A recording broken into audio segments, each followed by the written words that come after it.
I say about 50% complete with all the trophies.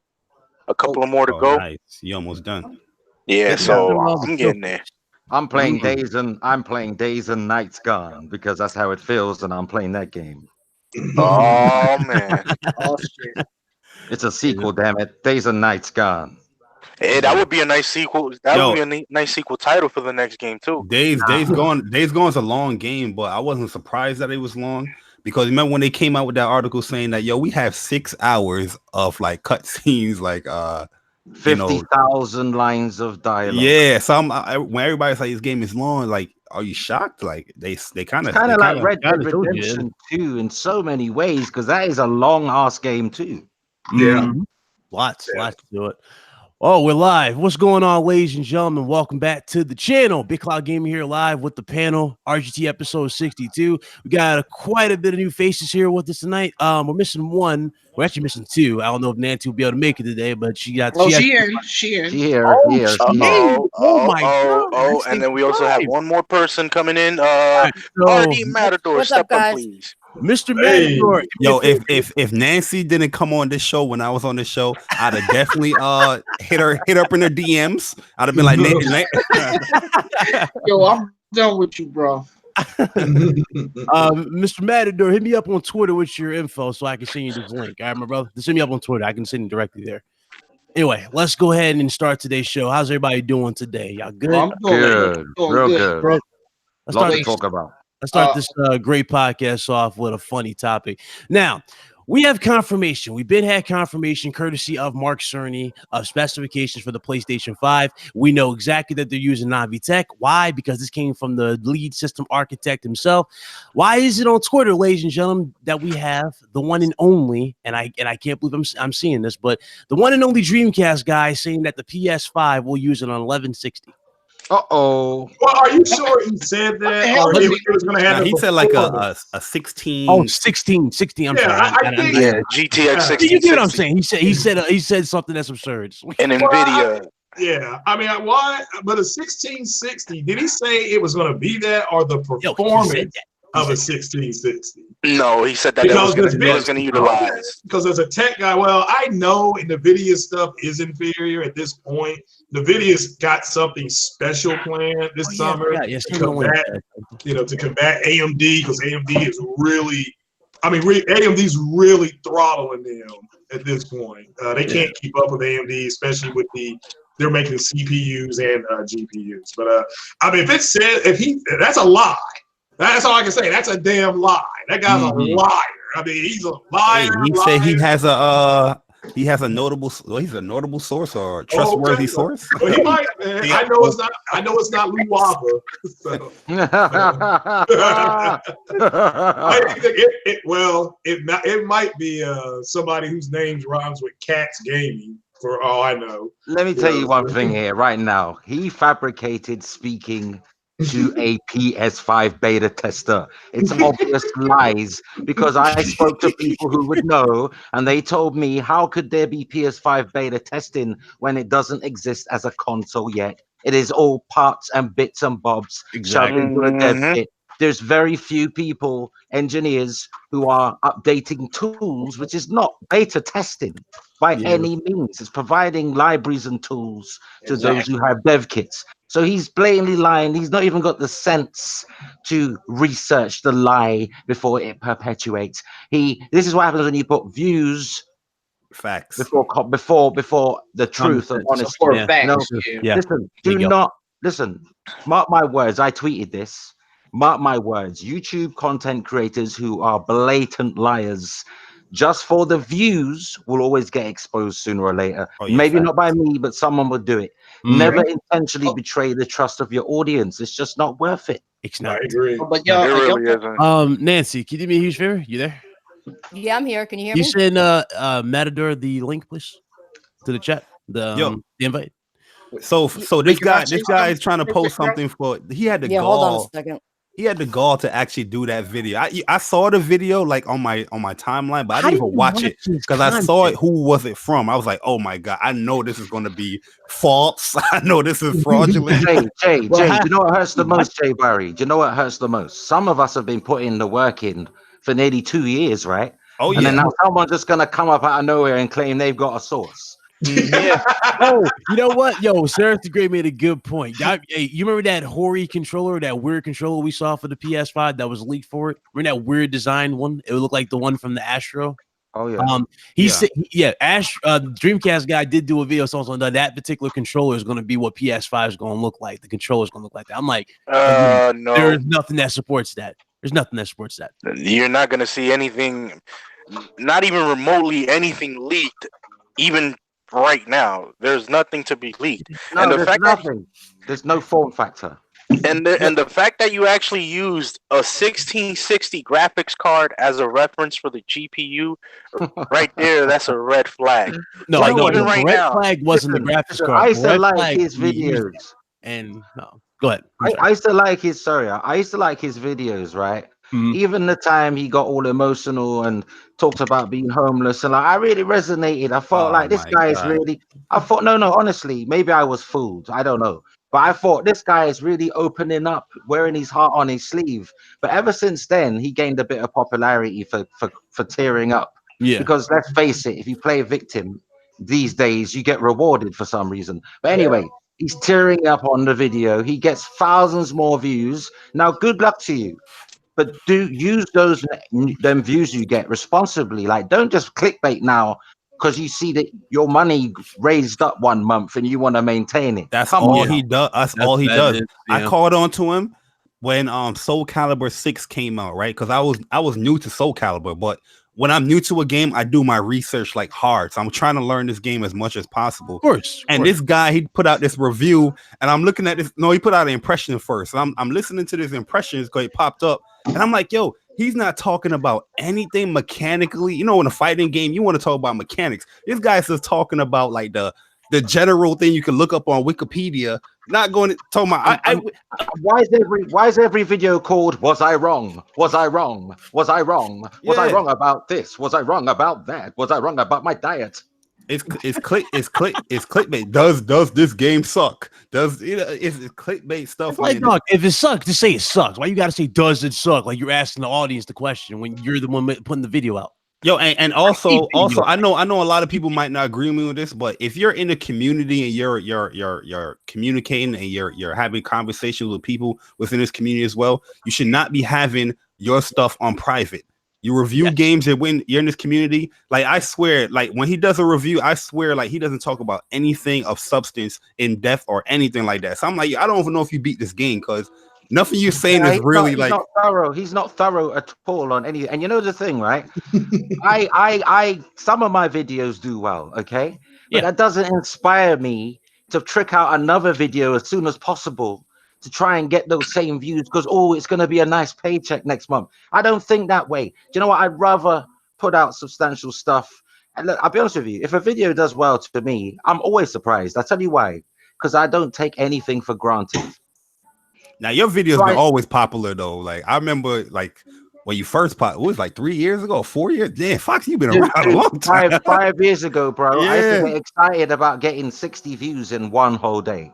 Yeah, man. Facts. Oh man, this is some funny. Wait. It just goes to show you that when you do something, make sure you do it right the first time. Don't try to. Seriously, if I got 100 views within 24 hours when I first started, like my first 3 or 4 months, because that's how slow the come up was, and I even come up, but that's how slow it took to get where I am. But I'm not in this for a race. I'm in this for passion. But at least you're not lying to people just to get those views. That's the issue. Yeah. Now, you said you fell for not intentionally. Not intentionally. If something comes out that's wrong, it's because I believed it at the time. Thank goodness that hasn't happened yet in 5 years. But if I mean, we're human. We're gonna get stuff wrong. But when you don't even research, that's the worst thing. Absolutely. Now you said you fell for the sob story once. Now, see, the thing is, I stopped falling for those a long time ago with this dude named Biblical Reaper. I don't know if you ever heard this guy. That's the I heard of him. I heard of him. Oh yeah, he was buying all them cell phones. He needed iPhones. Yeah, remember he said, what did he say? Oh, I have a condition. I'm sick. I can't work. YouTube views have been low for Call of Duty. I need help. I need donations. I'm like, bro, you just bought $1,000 cell phone. No, but you know what it is? You know what it is? I'm a sucker for triers. You know, if you've been down on your face, eating the dirt, yeah, like you've been homeless, you've been hungry, you've been living in the back of. I fight for. I'm a big champion for the underdog. I love it when someone comes back from the brink of nothingness to relevancy. Yeah, like that's what I looked at him as. Like I thought, well done, good for you. But then I started seeing all these clickbait videos, and I thought, oh man, I can't follow this guy. See, that's the problem with people. They know what gets people, and they try to use a sob story. People tried that shit with me. Okay, I fell for it once, never again. Mm-hmm. Yeah. Oh, my bad. Like sometimes I'm too honest, Nancy, for my own at my own detriment. Yeah, I tell it how it is. I don't care whose feeling it hurts. This is my opinion. Love it or hate it. Yeah, I do the same thing at times. But that's the sad thing though, that people on YouTube starting to do now, like with these sob stories and stuff. Want people to donate them. I don't like that. Somebody said, "Again, give me $10 and you can enter in this contest." Come to find out, the contest was a fraud. And that's what I don't get about a lot of these YouTubers now. I looked at Dreamcast guy new video. I'm like, yo, they roasted him in the comments. Yeah.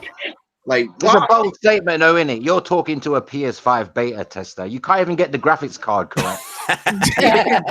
You think Navi's a CPU? Give me a break. Yeah. I'm like, hold up. Why is he saying Nvidia's in PlayStation? They've been announced that PlayStation 5 was going to use AMD's GPUs and CPUs. And that's not even a rumor. That's factual information. Dude, it's been like it's been like that for 7 years. AMD's in the PS4. Like, it's not a big secret. How could you get that wrong? In fact, Nvidia been stated that they're not doing no more consoles ever. They say that. Yo, what he always say? Keep dreaming. Yeah, you're right. In this case, keep frauding. That's you know, I always said this though. I always said this. One more criticism. I don't want to hate on the guy. Yeah, I don't want to, but I've said this before, so I'm not gonna hide it. But I think he sits too close to the camera. Like, I'm seeing too much detail. I don't want to see that. Yeah, I know. He told me, yo. I know. That's savage. I don't want to. I can even see the color of your teeth. Please. Oh man. I'm not hating. I've said it before. Yeah, I'm not hating. I've said it before with love, but this time I'm saying it with disappointment because of the videos he's put out recently. Yeah. What got me crazy with this where he lists his GPU, what was it? The 16. Hold on. He said the 1650 or 1660, and then he said it's going to do true 8K. Okay. Is the video still up? True 8K. What is that? First of all, not even Mark Cerny. Oh my goodness. Not even Aaron Greenberg would tweet that. True 8K with a big green tick next to it. That is mine. And don't you all think we brought up Aaron Greenberg? Don't you think?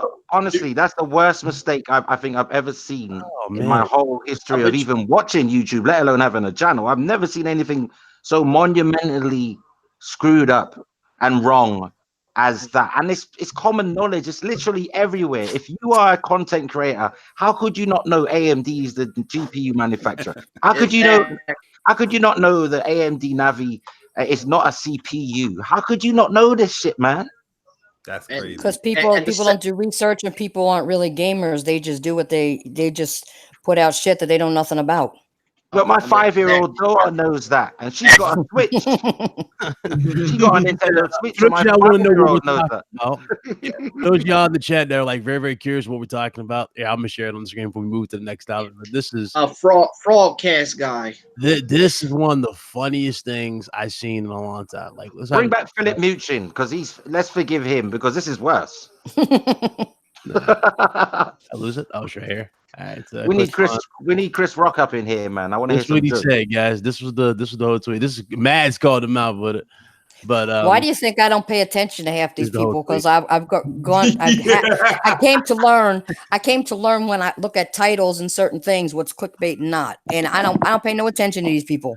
Nancy, you only have to look at this smug reply. Track record tells you who the person is, right? If someone's been telling you the truth like in my case, for 5 years, and no one's called me out and said, "Oh, you made all this up." Like that's never happened, and it's not gonna happen. Right. Yeah, look at this smug, retarded reply he made towards Matt. I want y'all. It's on the screen. Just look at this. I'm on there as well. Look at that. Yeah, I see you at the bottom. I'm famous, man. You know why he doing this too? Because he see it as profitable. He looking at it as a monetary thing. I'm gonna tell my mama to watch this. I'm on TV, mama. I'm famous, man. I made it on Twitter. Like, what are you talking about? So I think it's fair criticism. I appreciate you taking the time to call me out. The source is pretty solid. How is it solid? It doesn't make sense. Hey, Ryan, read through the responses from Mads as well. Go down. It gets funny. It gets funny. If you read it, go on. Hey, no worries. This is lying to you. Sony officially confirmed AMD Navi GPUs, so any NVIDIA GPUs out of the question. Secondly, native 8K is not possible on such cards anyway. Not even by a long shot, bro.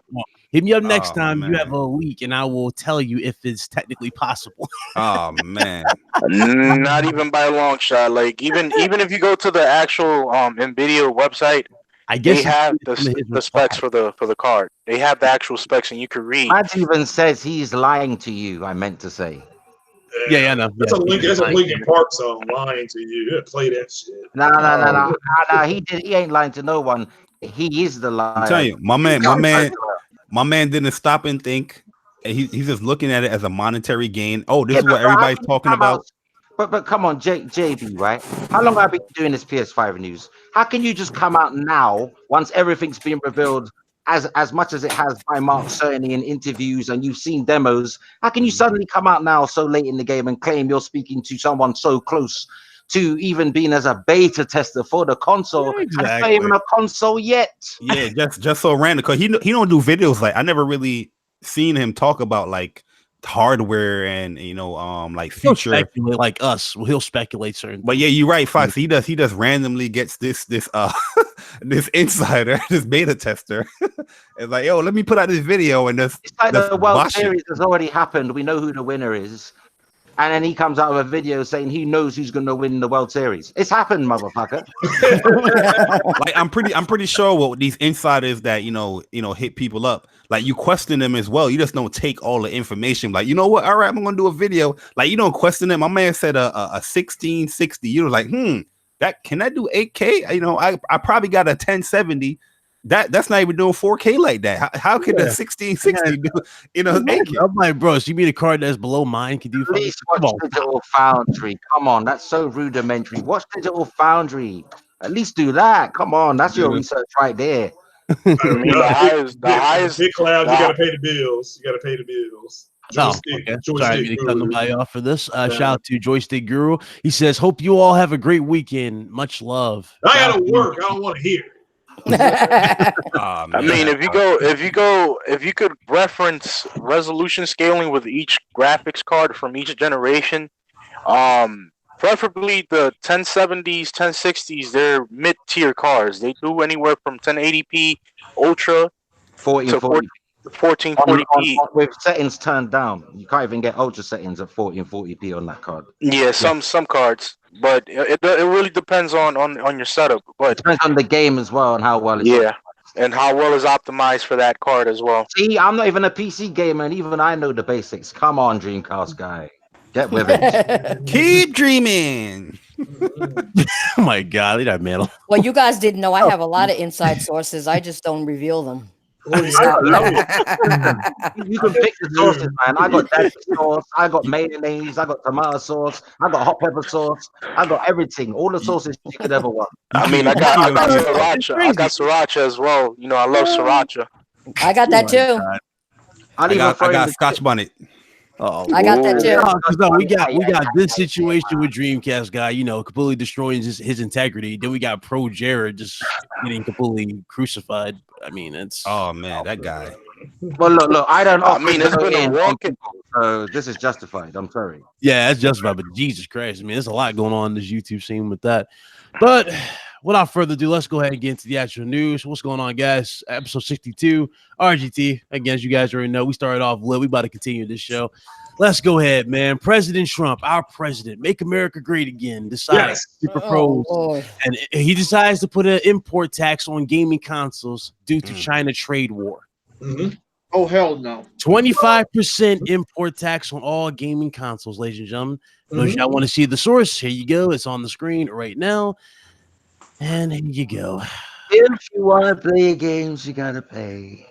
Tremendous amount of money to pay for those games. It's not on the screen. I did delete that. I am going to make sure that all games get taxed accordingly to the tariffs. I do not support outside vendors. You guys know that I've had a little bit of fun at Donald Trump's expense in my videos sometimes. I do mention Trump, not in a derogatory way, just as a joke. And I get all of these Trump apologists swarming my comment section, having a go at me for not giving Trump a chance. And now Trump, your president, you part of the game community, now wants to raise prices on you. And you've been apologizing for him all this time. How do you feel now? Yeah, I love it. I love the trade war. I love any kind of war. So, yes, China has been killing us. You know where all these consoles are manufactured? In China. They're assembled in China. So, that's right there, 25%. Yeah. So, the next-gen console that you hoped to pay $500 for, you can add another 25% on that. Yeah. You got to pay the cost to be the boss. And shout out to the Savage Lobo for the $2 super chat. You guys should have voted Joe Exotic for 2016. Hey, I did. Oh, that's hard. Oh my god, bro! Come on, Lobo. That's cold. Hey, we making America great again. Yeah. Oh no, that ain't making America great again. That's making us mad broke again, bro. Like, come on. Hey, So that's the what it thing is. about Europe, though, Europe has some manufacturing plants in parts of Europe, right, for the European market. So it might not really affect us because we do have consoles that are assembled in China too. But we also have them assembled in the UK, like places like Hungary and stuff. So we might get away with that tax. But then again, Brexit, we don't know. We got our own problems over here, man. We just lost our prime minister. She started bawling on TV today. Oh, I love this country. Oh, the reason well, I mean, can't they hire Meghan Markle? You know, the ones that she just had a baby. Go ahead and put her in charge. I wouldn't mind. She'd be nice to look at, but I don't know what her policies would be. Hey, Fox. Hey, Fox. I wanted to I'm asking you this, bro. How expensive is the food in the UK, bro? Like, I'll be honest with you, everything's expensive in the UK. Everything. Like, if you were to go to the store, buy some lettuce and buy some beef and stuff, how much would you like pay out of pocket? Well, let's just say if it costs, let's just say you bought a bunch of grocery goods, right, and it came up to say $100, in US. The equivalent for us would be like 150 UK pounds. The way it's going. Oh shit! God damn. So right now it's about 135. You will be paying like 35 UK pounds above your 100, right? We'll pass that threshold. But the way it's going, if the Brexit really goes the way everyone fears it's gonna go, you know, everything's gonna go up for us because a lot of our stuff, lettuce and stuff, we import it from places like Spain. Ooh, and that's a high ass penny in them. Ooh, wow. Well, everything's coming from Spain and European Union. So I don't know, man. We're gonna have to eat our own apples from the Yorkshire Dales.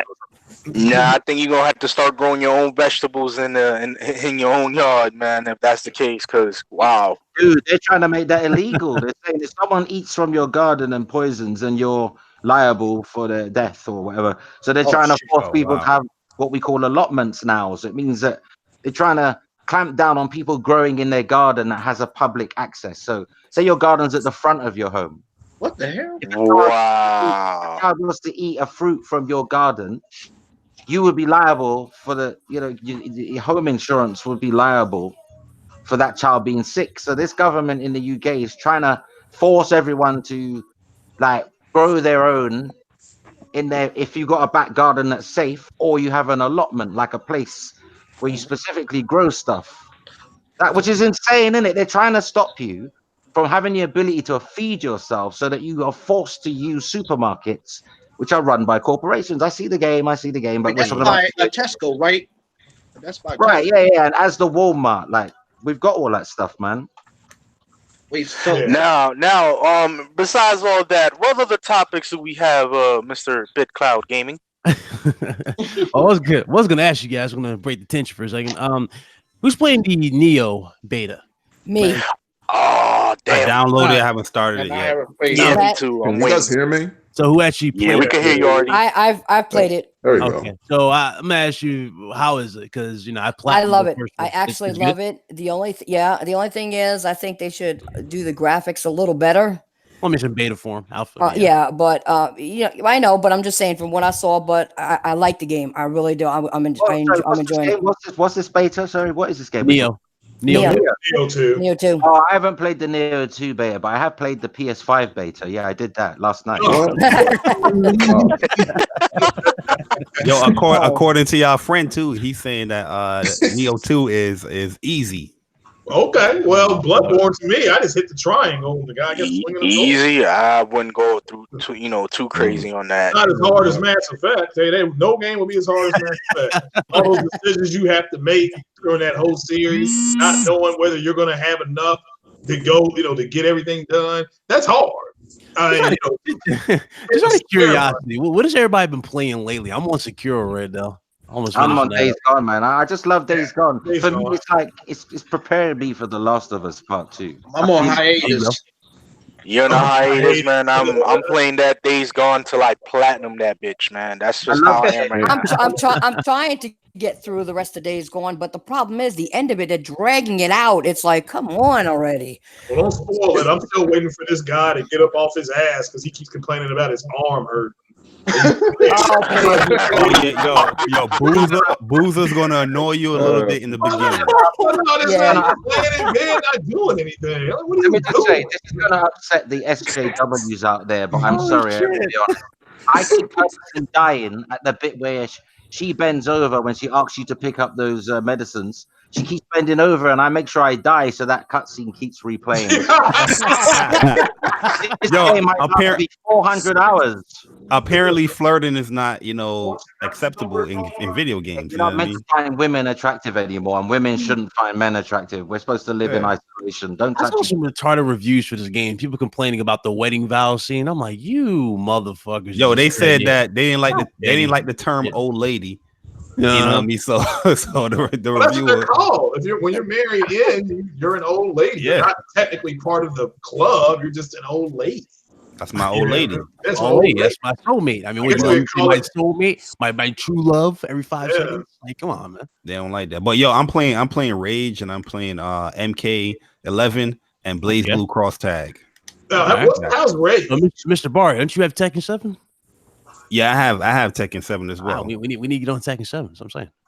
Oh yeah, we can definitely do that. I need to get my practice on in Tekken 7 as well. Yeah, I've got the latest. I got the latest Tekken. You got 7, but I got the latest one. I got Tekken the Piss. Let's move on. Let's go into the other topics here. So we talked about that. So corny. Why did I say that? All right, so where was I at? So everybody said that you had to say about the whole Trump thing, increasing the. I've got one more thing to say. One more thing to say. I don't even want to talk about his ass. I got one last thing to say. Right, one last thing.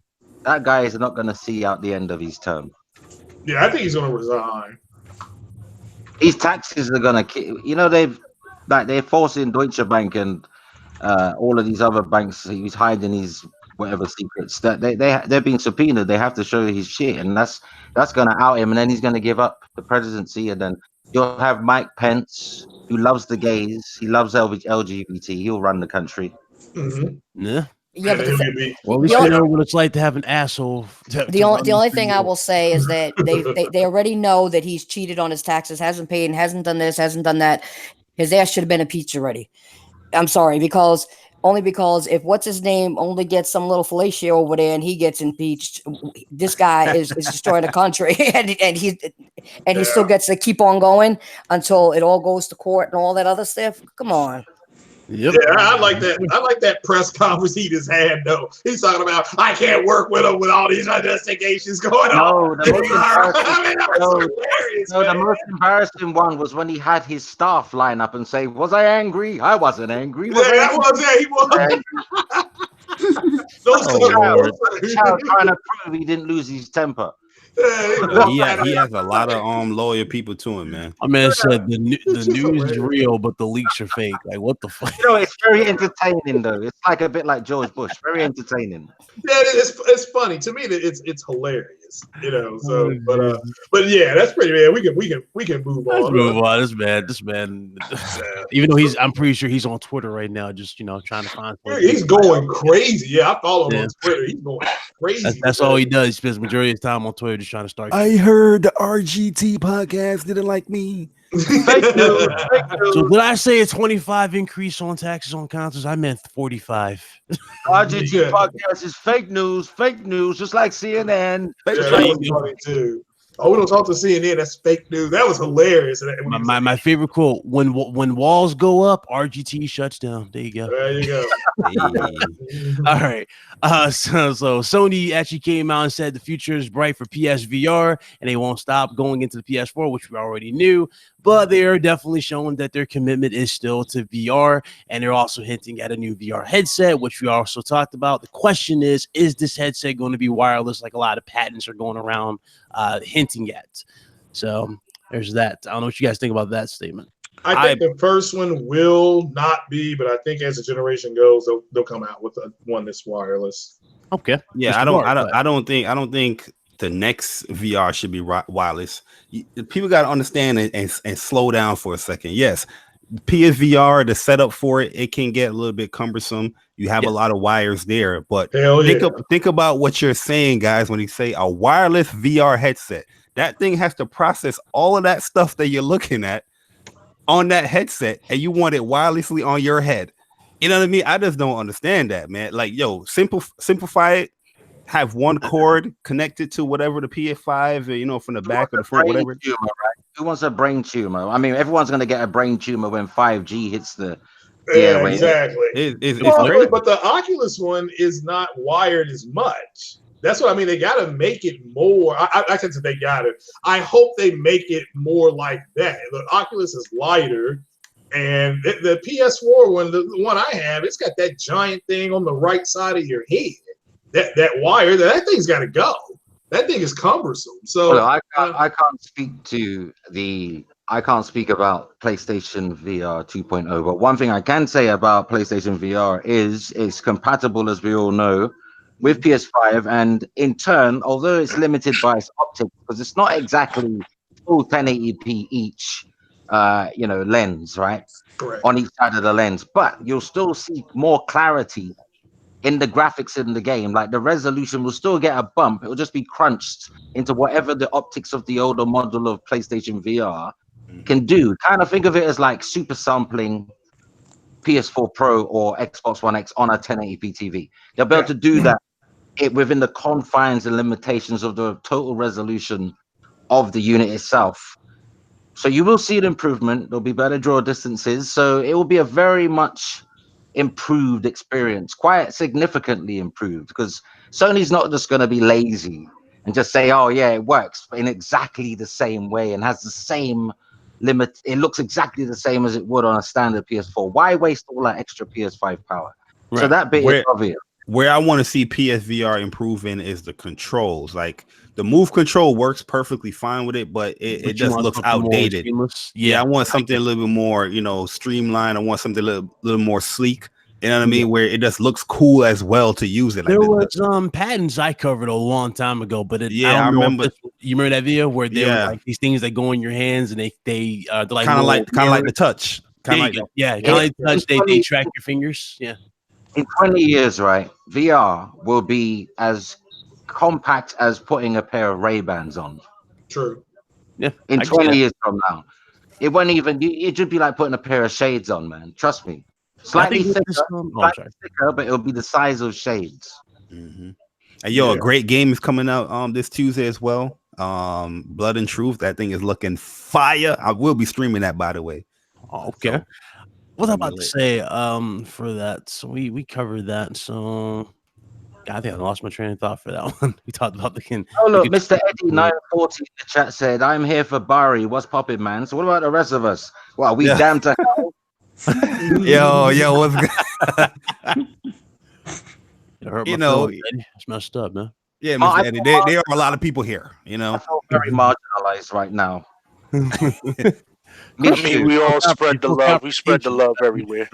Spread the love, man. Spread the love. You got my Jamaican brethren over here, so Wang. Yes, it. Yeah, you know? All right, let's get into this other topic. Yeah, look good enough. Okay. Apex Legends revenue has reportedly dropped off the cliff. Oh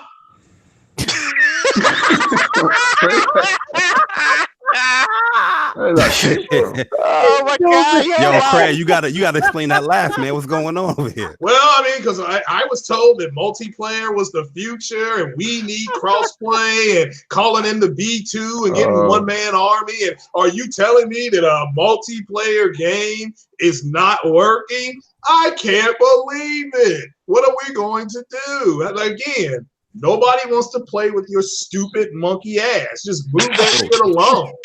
Leave it alone. I don't want to hear about multiplayer. If you want to play multiplayer, buy a damn PC and play for free. I mean, that's it. Everybody's gonna keep playing with your dumb ass. What time did you get home, Jeff? Oh, I don't get home till 9 o'clock. I can't play then. Damn it! What am I going to do tonight? I mean, that's what these people sound like. You know? So Craig, not even crossplay can save that game. Nothing. If the crossplay could have saved it, they would have enacted it at the jump. Look, none of the big major studios are doing crossplay for a reason. Because they know it's got it. It's not as a big deal as it was made out to be. But here's the thing, you know, PS5, if I was in charge of marketing, I'd have that hip hop track. You know that old I got 5 on it. I got 5 on it. I've been smoking and knowing. Oh God. To add on to this story, this is what they had to say. Let's see. Super Data has crunched some numbers and estimates that the game earned about $24 million in April, which is nearly 75% less than it made in February. It is not a small amount of money, but this new figure will be well under what EA was hoping for the title.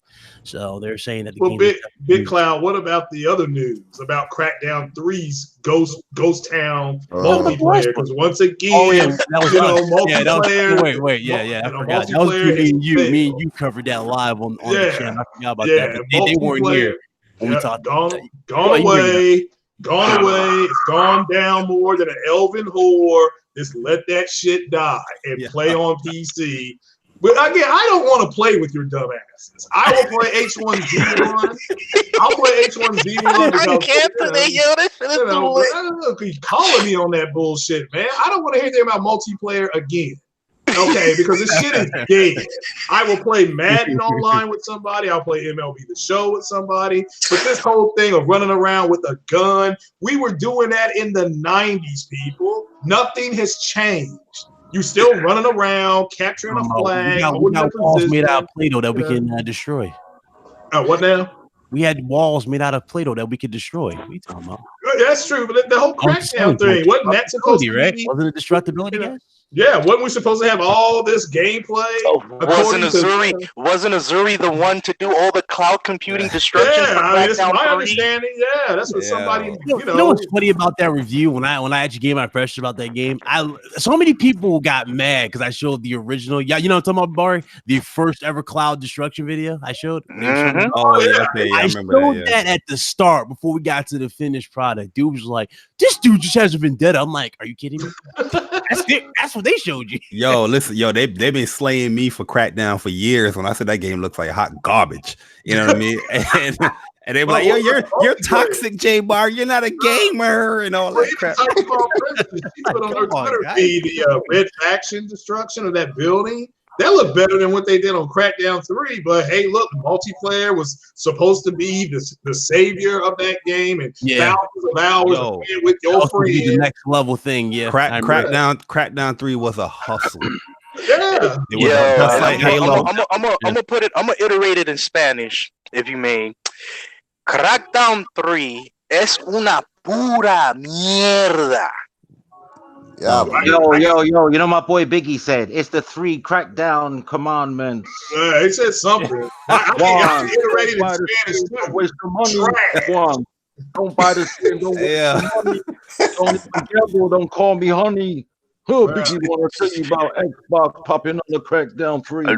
Now you know what's so funny, guys? Like if you really think about it, right? All this multiplayer iteration, all the stuff that they've been trying to push, right? And yet the battle royale style games are starting to get watered down. They have it's just really hilarious. Oh my goodness. You didn't even have to finish the sentence. It was just hilarious. Like, I don't know how Fortnite is still like on the top, like up there making all this money. I don't know. You know what? Yo, RD, you know why? Because Fortnite constantly updates too. Epic, they're constantly updating that game, adding new stuff. They are culture vultures in Fortnite too. So anything that's cool that's going on, like the Marvel stuff, helped when they added Thanos in there. Like Apex, if it wants to get a stronghold in that genre of battle royale, they got to update as quickly, just like Fortnite as well. You're gonna get trampled. But you know what's funny about it? I prefer Apex than Fortnite because I hate Fortnite gameplay. Building shit, going up, like I don't have time for that, man. Yeah, you gotta destroy it just to have the material. Yeah, a lot of kids are playing Fortnite. A lot of kids. Yeah. A lot of those too, though. I mean, that's like the big stream game, ain't it? There are some people they love this game. There are some people who are so casual that's all they're playing is Fortnite. That's the bread and butter for Epic right now. I used to not like this guy. I know y'all probably know who I'm talking about. Y'all remember Ali A, the COD guy, the little UK COD guy? This dude changed his entire layout of his channel just for Fortnite. I got him over 10 million subs. And the dude just dedicated himself to another game. That's like, damn, you just Fortnite popular. Yeah, he abandoned his fan base. Like, damn, that's crazy. But that's what he did. And that's why Xbox will not put down that paywall because they see how much people playing Fortnite. It's like, nah, we ain't gonna take that Xbox Live. We're gonna keep that money going. That's what they're gonna do. I don't care. Who's talking? Sorry, I don't recognize. That's Mr. RDL Matador. I don't think you're I do. Look, how can I forget the guy that gives me super chats? I know that name. How you doing, brother? Thank you very much, bro, for your donations over the time you've been doing it. I appreciate it. No problem, man. And thanks again, El Matador, for the donation today on the Cash App. I was able to get that HOTUS joystick, man. I appreciate it. You got it, right? There you go, finally. There you go. RD, that's that guy, man. He's a very generous man. In fact, he's so generous, I'm going to make a video tomorrow where I'm crying. I'm gonna cry. Yo, RD almost pissed me off. He almost triggered me the other day though. When he spoke about Square Enix. You know I'm a Square Enix fanboy. Hey, Barry, I like Square Enix, but you know they be spooky sometimes, man. Like I gotta call them out. I gotta call them out. That is true. That is true. Yo, Square, listen. I'm not going to do it. I'm not going to go ahead. They're not infallible. They're not infallible, are they? They made mistakes. They've made some mistakes too. Yeah. Let me get this super chat from Savage Lobo. My bad. I saw it, bro. Thank you. He said Apex Legend is better than low IQ game. That's what he said. Just running around shooting people. You get shot, you respawn, you start again. I mean, that was like Ghost Recon back in 1997, maybe. We did the same thing. You ran around, you got shot, you respawn. I mean, what is different? What changed? But, going back to Crackdown 3, go back to Crackdown 3. Yeah, it is legit a ghost town. They're saying nobody is playing the game. It's dead. Well, I tried to play it the other day, and my computer won't even load it. So, is it true? Not to change the subject, but is it really true that the next Call of Duty game is going to be called Call of Duty Modern Warfare? I got that. That's the finest. Yeah, I was going to bring that up. Why are they doing that? That's like calling it the Xbox One. Because they don't care. They lost their. Remember, they don't know where to go with the story. Remember, they when they abandoned Modern Warfare after Part 3. they went completely futuristic, started making them different characters. They don't know. Which I like that. Wait a minute, I like that futuristic game where I was on different planets. But I like it. On the name Modern Warfare because they know that was the best in the series. Yeah. Whoa. Modern Warfare, the best in the series. I don't know about that one. No, in terms of sales, in terms of raw sales, they done the most sales during the Modern Warfare era. You know, Modern Warfare 1 and 2. Yeah, those were the top sellers for them. Yeah, Black Ops 1 was loved by many though for the customization and whatnot, but after that they just. But where's the imagination? Come on, I mean Modern Warfare. Well, I wouldn't be surprised if the next one has a Fortnite mode and you're running around with axe and building. More than likely you'll see that crap. Be honest, like no, it ain't far fetched. Y'all laughing? It ain't far fetched. They copied the battle royale mode and whatnot from people. So what was the one that had Kevin Spacey? I love that one too. Do you know my favorite? I feel like the battle royale mode is. I think Black Ops, the first Black Ops, is my favorite one because it had Vietnam in it, man. I love the Vietnam War. It's my favorite war of all time. Best soundtrack. Yeah, definitely soundtrack. Yeah, going down that river and they were playing the Stones. Yeah, that's great. Man. Yeah. Sympathy for the devil. Please allow me to introduce myself. I'm a man. I'll taste. Yeah, that was great. So, I love the zombies. I don't know about y'all. That was my favorite zombies. Was Black Ops. Gore wise, I'll give it to World at War. That Call of Duty was very graphic. Yeah, that was good. Great storytelling in World. A lot of stabbing in that game, innit? A lot of stabbing. Yeah. They didn't care. This is back when they didn't care because you remember back when Modern Warfare 2, they literally did not care. They were shooting civilians, had you killing civilians at the start of the game. I think the most grotesque scene in all of the Call of Duty games had to be the airport where all those innocent people got killed. Oh yeah, I murdered everybody, women, children. I enjoyed pulling the trigger. I enjoyed shooting them all because I'm a psychopath. I can see how it would affect children. Yeah, you think that's the thing. You think you're a psychopath, then dude turns around and says, "Oh, we're making a statement." No, that wasn't a statement. Bam, shoot you in the head. This is the statement. Yeah. No, honestly, if there wasn't a law, I'd shoot up an airport. I'm joking. Oh, it's just I can't stand TSA agents. I'm sorry. Yeah, that was a great scene though. And then you can at the very beginning you can option that scene out. You can just option it out. Yeah, you can cancel it. Yeah, you can cancel it. They ask you, do you want to play this? You also get a refund, man, if you're gonna do that. One of the best scenes in the game. I agree. Oh, I thought it was fantastic. And then that's like erasing Thanos from Avengers movies, saying, "Oh no, we don't want to see him." Yeah, the big part of the reasons why I played that game was because of that damn scene. That scene was just hot lead, baby, everywhere. I love that scene. Also, one of the best maps too. Terminal, great map. Oh yeah, that's my favorite. Yo, Terminals in every game though. Yeah, but you know, not Treyarch ones. It's I know they got was it Fire Range? They in the Infinity War one. Yeah, Fire Range, that's classic. Yeah. There's those ones. I know it might not seem like much now in today's age, but I really enjoyed Battlefield 4, you know. Yeah, that was good. Because it's got the guy from that guy, what's his name? Michael somebody, the actor. He's from The Wire. Oh yeah, Battlefield. Oh, I know you're talking about. I forgot dude's name, but yeah, he was pretty good. Irish. I think they call him Irish in the game. Yeah. That's one person I did like in the game. Yeah.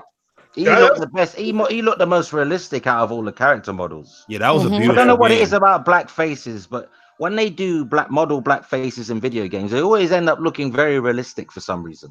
Yeah. Well, Battlefield 1, when they went back, that was a good map. But yeah, you're right. Battlefield 4, I thought was that was cool. And I did not play that online. I didn't have to call into B2 or nothing like that. So I was happy with that. So, but I enjoyed it. All right. Let's get into these main stories, and then we'll. Do you guys remember the in Battlefield 1 the dragon shotgun that when you shot them? Yeah, fire came out of it. Yeah, Black Ops. Yeah, that's the fire. The one that had fire. Yeah, it blew up all the parts. Wow.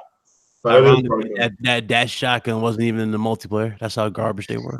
Yeah. In the game, you just shot them and the body parts went flying everywhere. Yeah. Oh yeah. If that was in the multiplayer, I'd have been pissed. Just like World War II.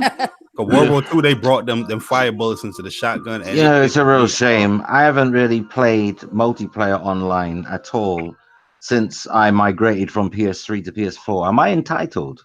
Like, because I have to pay? Like, I don't know why. I just feel I resent paying to play online. You haven't found the right game that really makes you want. No, I just feel like I was spoiled with the PS3. I feel like well, I just don't feel like paying for it, man.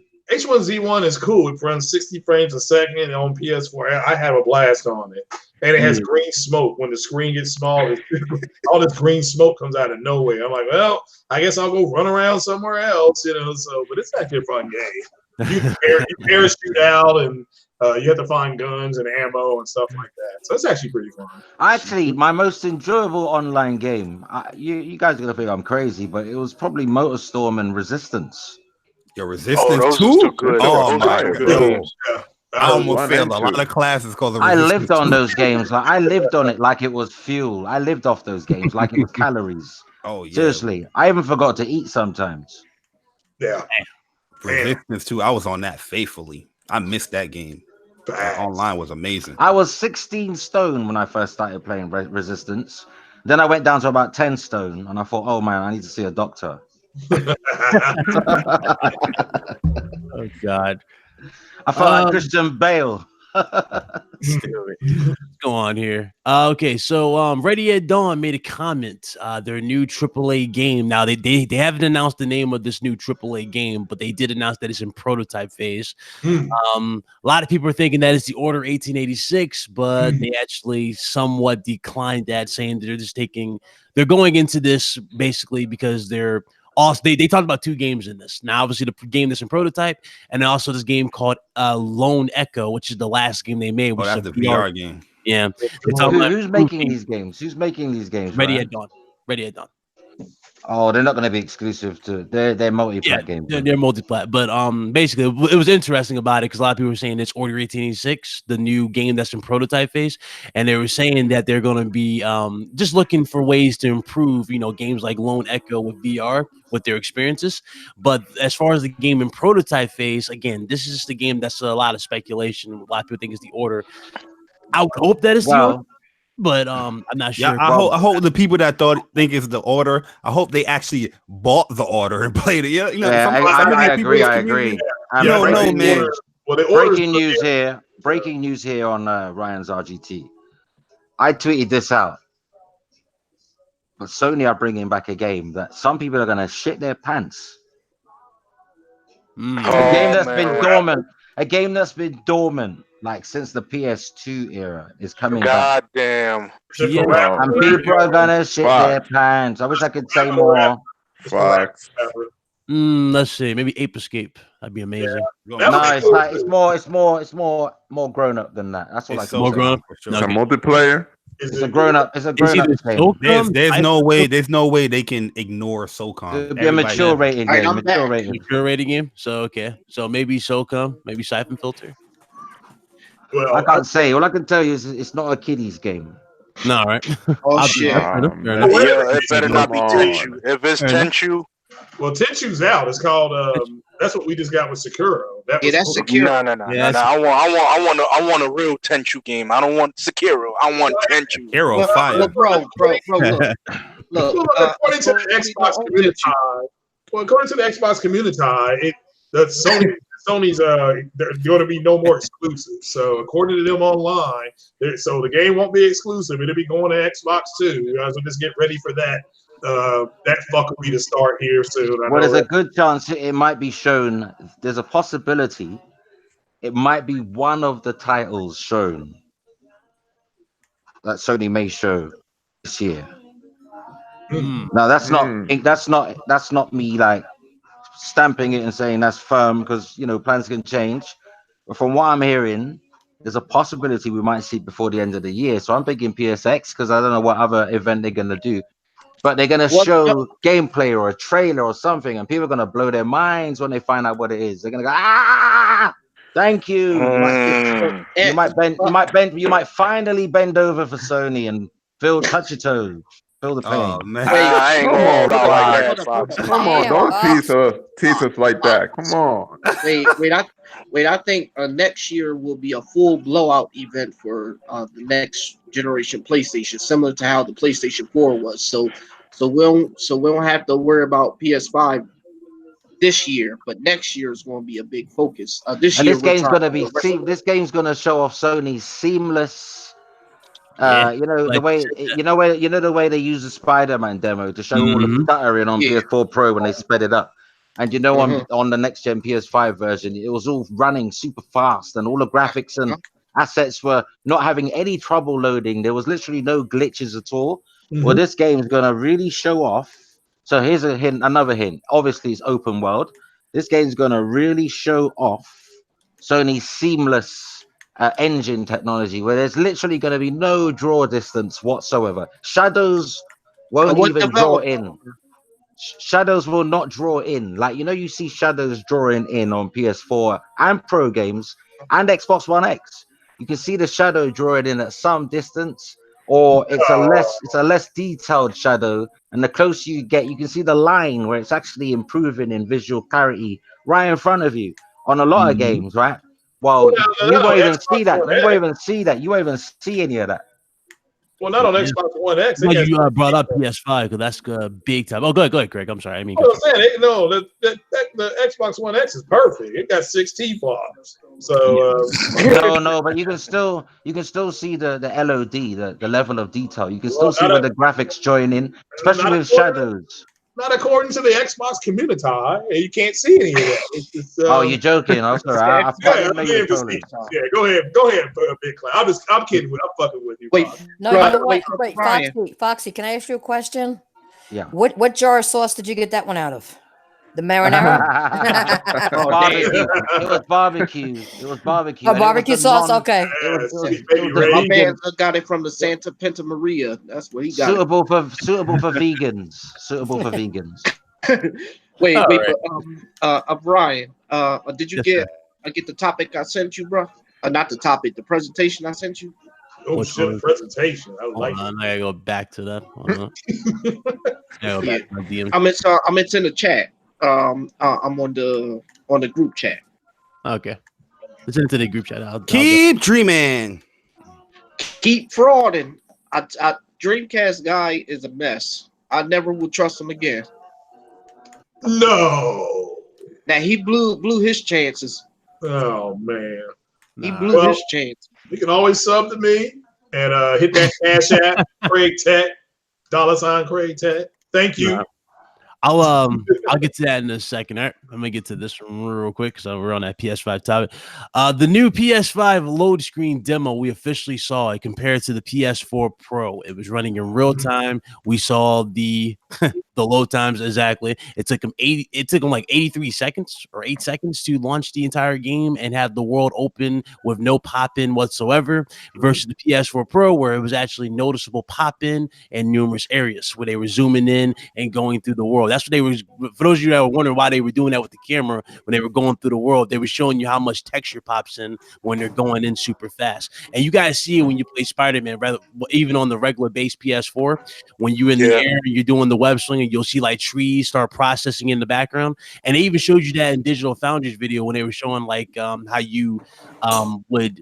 Like basically after you would save somebody or stop a crime from happening, remember how when you guys will swing away, you guys can still see it behind you, but it will start like slowly deteriorating. I didn't even notice that. Yeah. But look, let me break this down about that thing they were showing. That was actually the new Xbox, because the new Xbox is going to be much more powerful. And everybody knows that the PS5 is not going to be able to do that, because the Xbox is, that's what they did. Is they lied. They didn't show you the X. They shouldn't show you the PlayStation. They showed I love Nancy's laugh, man. Nancy's laugh. I'm sorry.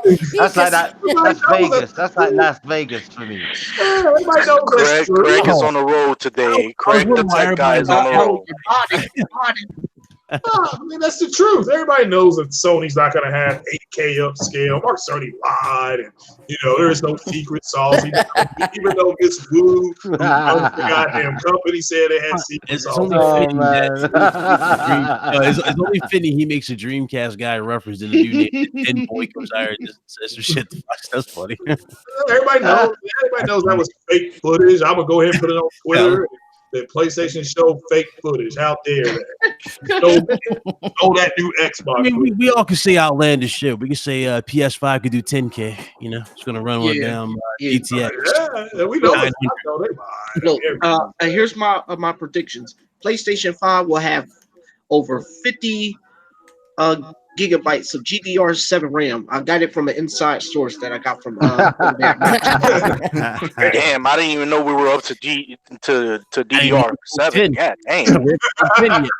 Yeah, from the inside source, man. Look, I got my dealers, bro. I got my dealers. Okay, well, you got to source that information, dog. You got to source it. Anyone with common sense knows that you're not going to get native 8K on the PS5. Come on now. You know why it's there? It's only there because Sony are going to introduce 8K TVs if they haven't already, and they want their flagship PlayStation hardware to be able to work on that TV. It doesn't mean it's going to display native 8K. It means it's going to be compatible with those 8K TVs. There's a big difference. Yep. This is why English comprehension is so important when it comes to reading articles. Most people that read articles, these Xbox dudes, they can't read for shit. They select read. Yeah, they only read what they want to hear. They only read what they want to see. Who's that, good sir? Who are we talking about? What demographic? Oh, the man children on YouTube and Twitter and stuff. You already know who they are. There's a lot of people select reading when it comes to. You know what it is? It's RID. It's called recessive. Yeah. It's called recessive intellectual disposition. There's a lot of them. They outnumber us. The foolish outnumber the wise. I'm afraid there's very few of us left on the planet. We are endangered species. Oh my god, man! Y'all trying to get me catch a heart attack today, right? Don't worry, Carlos. Everybody down their bag. Everything they could. It's like, yeah, fuck these guys. It's Friday. No, it's funny. Yeah, no, it's really funny. That's the realest shit Ryan said today, man. You know what I mean? Let's go. Oh man, that's what everybody just did. Shit, well, I just see. Well, but I don't understand how they wet their. I don't get into this. I mean, they wet their pants with the partnership, no partnership thing, and then Sony announcing that new studio. And when I was on Scumcast, I'm like, look, guys, there's going to be more information. Then on Monday, they announced a new studio forming to look at the games that they're going to make into movies and TV shows. I mean. And then they come out on Wednesday and say there ain't no damn partnership with these clowns. I was just about to say that. I was just about to say it. Everybody was just making rumors, and there's no confirmation, no nothing. They didn't sign nothing. Yo, that's why I said on Twitter. That's why I said on Twitter. Why is it only Microsoft and their cronies posting about this? I haven't seen. All Sony did was post an emoji on a handshake or some shit. They haven't posted anything about this deal or going to any information. Like, we haven't gotten no further details aside. We haven't. And you know what? I have a confession to make. I tell you where I get all of my information about PS5. Every last drop of factual information. Okay, I get it from when you buy those play to win cards, you scratch it out and hope to win $10 or something. I never win money, but I always get the next rumor. Oh god, bro! Oh man! I never win money, but I always get the next rumor, the next juicy rumor. It's strange. No, and it's so sad that we oh man, this whole cloud processing compute. Oh, everything is Sony's gonna have to follow the same suit as Microsoft. Like, bro, we already get the point that Sony's going to that route. There is no other way for Sony to even improvise without going to another partner to do this. There's nothing else. That's a good question. Carlos, but it said it plain as day. they're going to Microsoft or whatever this memorandum is. They're going to that because they want to increase the capacity of PSN and PS Now. I've been telling people this all the time. This service has been growing year by year. Yeah, there's only PSN. Look at the active users that's on PSN. You're going to need more of that. Sony is not in the business for server space and all that. That's not what they do. So can I just address this super chat? Actually, it's not a super chat, but I knew I could stop the conversation by saying that. Basically, it's somebody who doesn't have to give a super chat to get your comment read out. I just want to prove that point here. But Slow Mo Backslap said, "What is a memorandum of understanding?" Well, let me explain. There's a lot of stuff. People jump the gun with all these videos about Sony's partnered with Microsoft and blah, blah, blah. No, there's no partnership. It's only in principle. A memorandum of understanding means it's an agreement to explore possibilities of business models together. It doesn't mean they're partners yet. There's like no contract really has been signed. Yeah, they could solidify partnership. They could walk away right now and forget the whole thing. Yeah. Not to say that a partnership won't come from it, but they're exploring. Yeah, but it's just a way of saying it's a gentleman's agreement between the two CEOs to say, well, let's explore some shit because Google Stadia is right up our ass. Which is practically the whole situation. I mean, if you really put one and one and you get two together, they're practically going after that. That whole Stadia announcement. They're trying to make it seem as if they're not scared of Stadia. No, this is entirely the response to fear. When people are afraid, they group up. Because they see a giant coming. And yeah, I believe Microsoft has enough clout to take on Google, but why go to all those lengths when you can buddy up with someone and bring them down together? They definitely have the resources. Well, let me see this to Slow Mo. There's a horrible song between some rapper and some dude named Billy Ray Cyrus. Ask yourself, are they partners or are they collaborating on an album together? Which is beneficial to both parties. Beneficial to both parties. And that's what, but again, I get it. These people wet their pants last week, and now more information is coming out. And Sony, again, is going to start streaming movies. They shut down their entire streaming service. In January. So it's just my bad, Craig. But he posted a link in here, but he just proves the point what we're saying. It just said right here, it's not a legal binding document. It's not like a contract. That's what we're basically saying. It's not. That's what we're saying. Yeah, it's not a bind. Nothing's binding. It's a principle. It's a principle thing. In principle, right? We'll explore. We'll explore some avenues of a business model that was beneficial to us.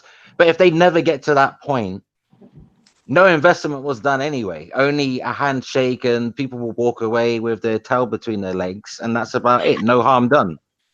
Yeah.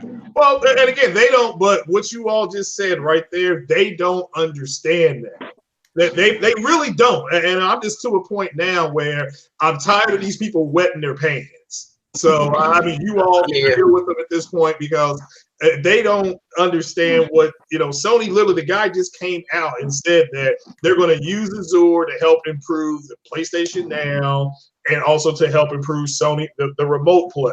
I don't know how from that direct quote from the CEO of SIP.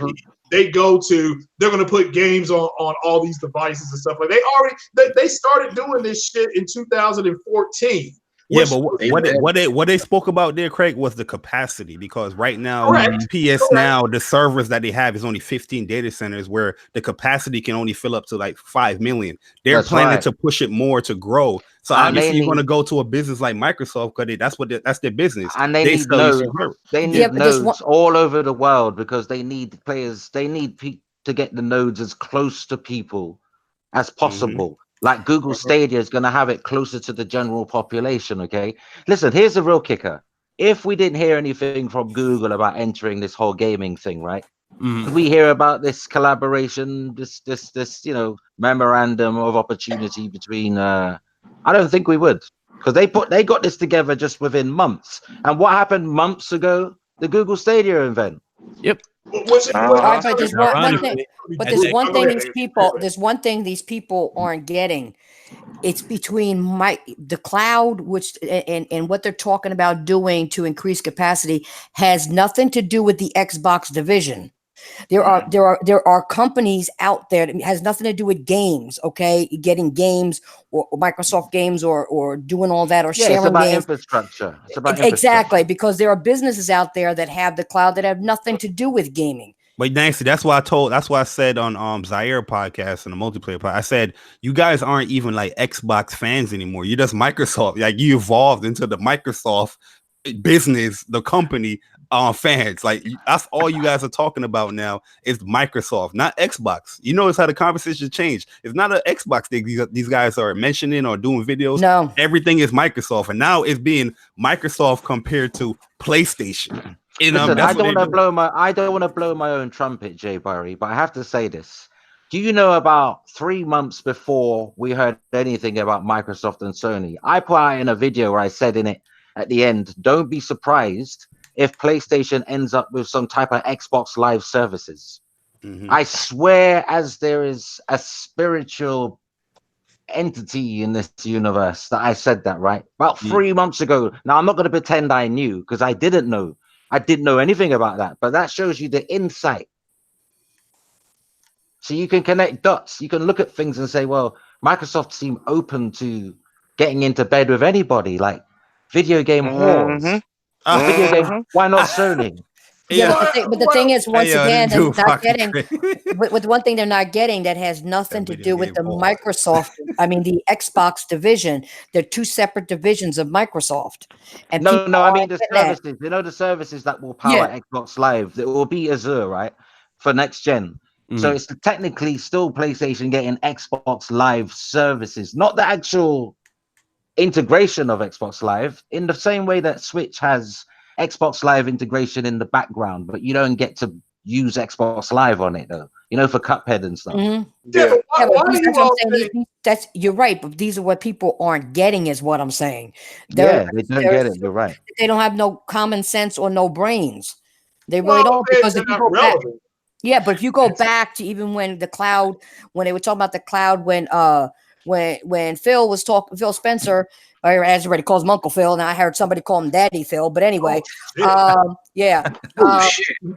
he even said that the cloud can be anywhere. It's a service, not for just Xbox. It's a separate division. He said that years ago. You're right. He said that most likely your isn't a job console anymore. You know, Xbox is no longer a console; it's an ecosystem. Yeah.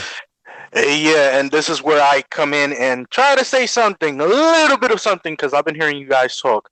And this is referring to my homeboy Slow-Mo. What's up, bro? What is Microsoft? Microsoft has always been a service to clientele kind of company. It's always had that business enterprise with all companies. Oh shit! It always caters to those services to bring in more clientele, meaning that they get more and more, more expansive ventures within their own ecosystem. It doesn't mean that necessarily that they're going to own the companies that they partnered up with. They're actually just in agreement. Now, part of that memorandum, as how he was stating before, it's still not a solidified contract. It's still, yes, that they're moving forward with certain things, but it doesn't mean that they're actually agreeing to move forward within the context of those agreements. It's still in the works. So whatever's going on within the inner workings of what they're doing, nobody knows. Nobody can. We can only speculate. Clap, clap, clap, clap, clap. I mean, they did give an outline as far as what they want to do with this agreement or this partnership, whatever it is. They did. They want to explore, cloud, based stuff and Microsoft content. will sleep. Microsoft will sleep with anybody. There's a game on the PC called War of the Orient. Yeah. Oh, And I bet it's in 4K too. Hold up. But let me say this real fast. Is it 4K 60? Aaron 4K. Greenberg. No, it's 4K 69, baby. Well, no, Aaron Greenberg came out today and talked about the Xbox Cloud. And Google Stadia just had a huge announcement today about they're about to drop the how much Stadia is going to be. They've signed more studios, and then all of a sudden, look, this fight between the cloud companies, that's between Google and Microsoft. And look, Google's going to wipe the floor with them. They're 2-0 against Microsoft. About to be 3-0. They got the infrastructure, bro. Yeah, they have got the infrastructure. Yeah, they got an infrastructure to go out. I don't know if they'll wipe the floor with them. Not everything Google does is no, I can't agree with that because Google's got a track record of starting things and stopping them, even when they're successful. Yeah, Google Plus was dog shit. I'm glad they got rid of it. Because they try to get. But they got 10.7 T flops. Period. That's the end of it. That's over. And they got a so Slow Mo wants a link. But at the end of the day, this is between those two companies, and I'm just like, man, look, these people, they wet their pants all week long. Now they look stupid. Now that there's some clarity to it, they just need to STFU. I don't think Google. I don't actually think Google can take on Microsoft now. I think they can in 5 years from now, but they can't now because they haven't established any name brand. Nothing at all. They got a lot to prove. All right, look, they just came out today and said we're going to be able to stream 3,500 games on xCloud. Yeah, because the big bad wolf's going to come in there, Google, and wipe the floor with you. Oh my gosh! So they're going to. Google still have a lot to prove. They still have a lot. Yes, both the streaming still has a lot to prove to anything. But again, the same sacks of sap who were saying streaming is trash just months ago are now trying to say streaming is the future. Oh yeah, that's true. Some of them is not even using streaming service. I can see Google putting out.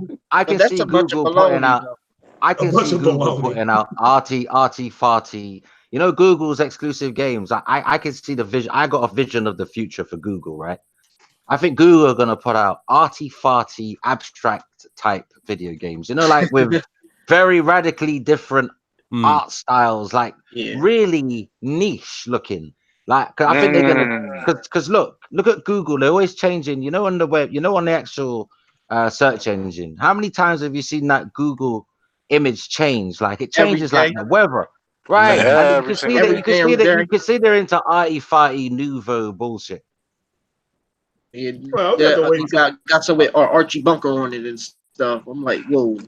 Very abstract looking games. Jumps in here. Look who decided to join the fray. What's up? What's up, Slow Mo? What's up, gentlemen and lady? I gotta make sure they give my shout out to that avatar, bro.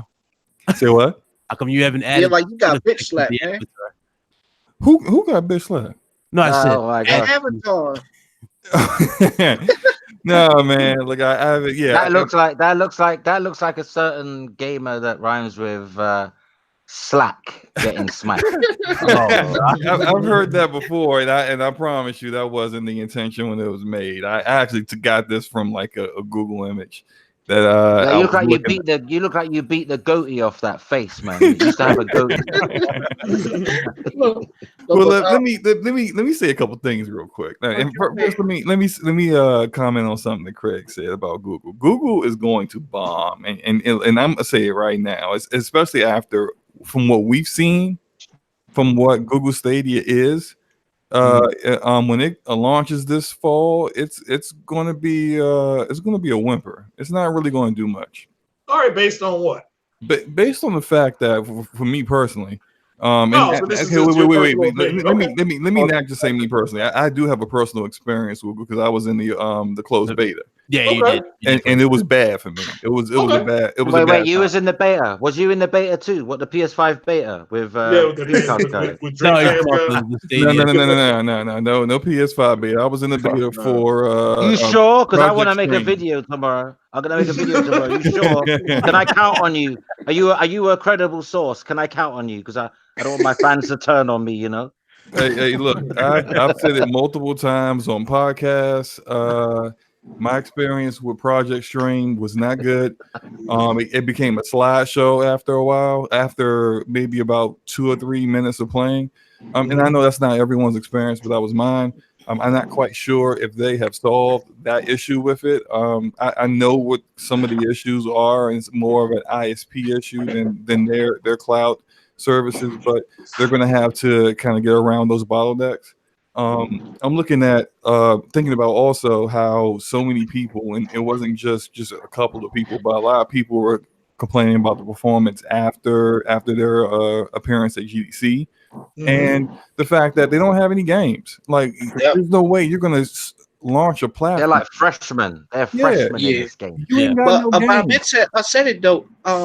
When that Stadia announcement was announced, like I'm like, hold up, people really celebrating this event and the very fact that all of the games are in a controlled environment.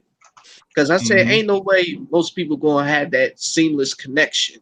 And they still have bad performance in a controlled environment. Think about that. Exactly. That's why I said the streaming solution will never trump the native solution. I don't care what internet connection you've got. I mean, here's $1 million though. Here's $1 million statement. When people think that streaming is the future, so you celebrate not owning anything, and anything that happens to that internet connection, you lose that ability to play. So I don't know why is everybody all of a sudden pumping their fists up like it's why is so many people ready to give up ownership? I don't understand this slave mentality. Well, I can show you why, but Ryan, that DRM reality, bro. It's that DRM reality, and people it's like you're saying, rob me, take my shit. No, I don't think. Look, I don't think streaming is the future, but I think you have a group of people. We'll start at the beginning. They're moist. These people are moist, and because Microsoft is doing streaming, and they have to go in 2 feet because they got wiped this entire generation. And Brian, I don't know if you can share that, or Big Cloud, you can share that screen. I'm gonna show you why this thing's gonna work.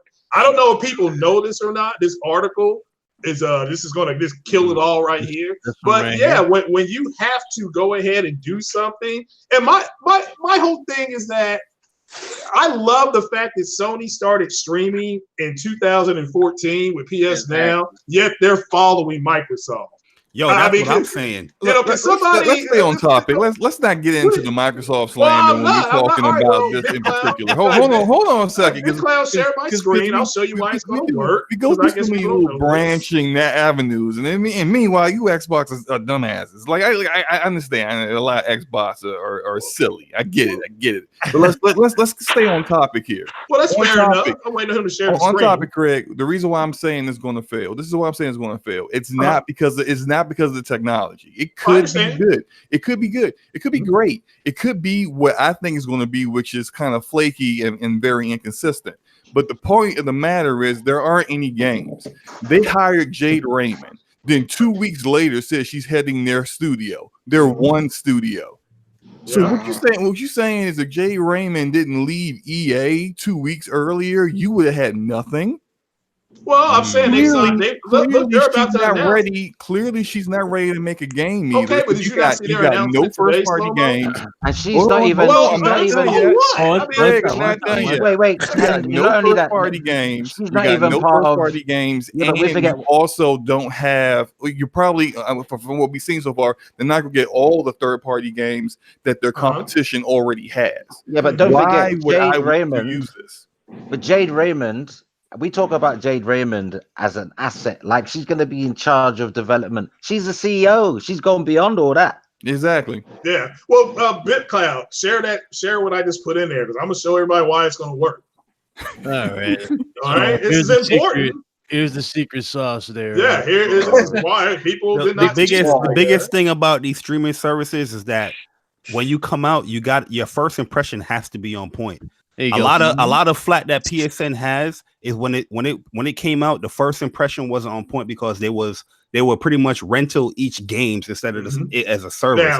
Now scroll down. Google has to come out on point how they're gonna present it to the people. But wasn't PlayStation now in beta for like years? Yeah, it was in beta for years, but people still got the impression of the rental games and all that crap. Hold on. Scroll down. We'll show everybody here why this is gonna work. So can you scroll that screen down for me, sir? Please. Scroll down. Keep going. No. Keep going. Stop. Where it says, hold on. Stop. Damn it. You went right past it. Go back to that screen where it says GPU. GPU? Yeah. Go up. Now go up. You just passed it. Go up. Up a bit more. Oh, right there, baby. Right there, a bit more. Right there. Up there. Oh, yeah. Down right there. there. Right a little bit. All right, stop. Oh, yeah. Stop. Read that right there. 10.7 teraflops of power. Now, all I heard, wait a minute, all I heard for a year and a half was how 6 T-flops was going to change the game. So for all these, if you're going to say that 10.7 will not do it, is this going to be a success based off of failed Xbox logic, or is it going to be a success because it's a success? Well, I think according to what I got told, and I don't know about anybody else here, let me speak for myself. I was told 6. Yeah, I was told that 6 was going to change the game, and now I got 10.7, and I got Assassin's Creed running at 1080p 60, locked at high graphical settings. I got AMD Lisa Sue doing backflips, saying this shit works. Tiger, so we'll have to wait and see. But, don't get me wrong, if 10.7 T-flops don't work, then if it's going to fail, then I guess I'll have to ultimately declare the Xbox X a complete failure at 6. Blue Whopper. Okay, so Greg, I got a question. Did you get that from the hot sauce jar? I got that from the Sweet Baby Ray sauce right there, man. Oh, I like Sweet Baby Ray's, but I think it's lying right about now. Tiger. I don't know how that makes an Xbox One X, which is a actual piece of hardware that has installed games on the native, and you're not streaming a failure because a streaming service fails. But we're gonna continue on. So explain to me how 10.7 teraflops is going to prevent you from having to do with your ISP throttling certain network ports that are being used by Google. Well, they'll get around it. Good How? question. How? They have 10.7 T-flops. That has what is the minimum? What is the minimum requirement for you to run Google Stadia? That 25. 25. They're going to announce that here soon. They haven't said. Yeah, they It's haven't like said 25. It's 25 minimum. 25. About 25 megabits. But I'll tell you what, in the beta, they said you can run it on your browser or any browser of any kind of laptop or computer. You can run it on a piece of crap old laptop. And I tried it on multiple different multiple different Windows machines, as well as different networks, just to see if like my issue was strictly just my ISP, and that's what I found out the issue was. Verizon was throttling certain network ports that Google was using for. And what uses 10.7 T-flops if it's back end? It's on their server. If you can't access. It's not even their servers. When they have their maintenance, you can't play a game. If you're having trouble your end with your internet service provider, you can't play the game. Yep. Right now with PS5, when it comes out, when that comes out, which we'll be saying right now because it'll be in the future, you get it. I'll be putting in a disc, baby. Yeah, that's the biggest concern. Like I'm all for streaming. I stream PS Now, consistently, you know what I mean? But streaming is cool. I just don't want it as this is the main way of gaming. That's the problem. Exactly. That's what I've been saying all along. I said, hold up, streaming will complement the future, but it's not meant to replace what you should own. And that's what a lot of these Xbox dudes don't seem to get. I was just debating a Meatloaf, the real mass dude. Meatloaf, damn. Yeah. Oh man, he's a cool dude. He's a cool dude. Come on, not a Meatloaf. We all know that T-flops. Mass is cool. He just asks weird questions. But we all know T-flops is not gonna win the next gen console war. It's gonna be the games, motherfucker. And Stadia don't have any content. Well, who does have content? Because according to everybody Not that I've Stadia. seen online, PS Now, they're going to be putting games day and day on there. That's what I've seen. Xbox is literally about to have a press conference in a couple weeks. Wait. When did they ever say they're putting games day and day on PlayStation Now? Where's that come from? Where's that come from? Lou Upper. Craig, can you stop referencing dumbasses who's saying irrelevant stuff in this argument? I do not care. Yo, Xbox guys, what some all they Xbox want guy claimed was going to happen. All they want is pretty much they want PlayStation and Xbox to be the same way. To be the same way, so they can say, "I see, look, you're doing it too." They're not the same business. Even if they do put the games on PlayStation Now day and date, even if it is all accessible through Azure cloud technology, I'm still by my physical, baby. I want to smell that plastic, that new cellophane. Wait, and you know what the what's happening there? Xbox don't get is that PlayStation Now runs on stripped off PlayStation consoles, so you're still playing it on a PlayStation hardware, just streamed through the cloud. Oh yeah. Listen, I told these guys. But you're gonna get artifacting. You're gonna get artifacting in very dark scenes. You're gonna be playing The Last of Us Part 10, and you're gonna see all these blocks of dark squares when you're in dark scenes. HDR is gonna look messed up because you're gonna get all these squares and pixels sometimes. Where that you even watching YouTube, no matter how good your internet connection is or how fast, even when you're watching a 4K. You'll watch a 4K and it will drop down to 1080p, and it might even drop lower down to 480p until it fixes itself again. You've seen that happen. I've seen it happen all the time. Oh my god, man! Don't remind me of that shit because I played Killzone 3 back on the PS3, and that shit had me so pissed off that I that's one of the main reasons why I stopped using PSN now, because that shit was just like, why am I even going through this route if it's not consistent? And that's one of the main reasons. That's one of the main reasons why I am not adopting no streaming adaptations for next gen or even beyond until they fix that problem. Look, I really don't think it's going to work until the world is connected by one Google Fiber for every house for the 2 so-called billion people that Microsoft claims that play games. Until we're all on that one line, ain't gonna be no perfect streaming. Exactly. Listen, man, if I'm streaming, I'm dreaming. Yeah, I'm not going to say it's never going to happen, but I will say it's not. It just definitely won't happen. It won't be anything that's going to be as good as your traditional method until at least 2 generations from now. And now. Sony know that. Sony even said going on where they think it's like a Google Fire Stick in the future. Listen, Brian. Sony even said that they're not going to push game streaming until the consumer feels the quality is the same as either download or physical. They said it recently. Yeah, but Fox, they said that, but that doesn't matter because what the Xbox community is saying is totally different. They are irrelevant to me. You're right. I mean, you're right. Come on, Craig. Didn't say that. Craig, I got a question for you. I just got to say this. Who cares what the Xbox community says? They don't know shit. Fuck them. Yo, that's why I always be asking people like, why we debate these guys? They don't play on like PSN. Craig, if I must say, because I am from the UK, which is a place called England, we have a queen, that I pay no attention to the Xbox community, as you would call it. Rob. Big Ben. Long live Big Ben. Long live Big Ben. Here.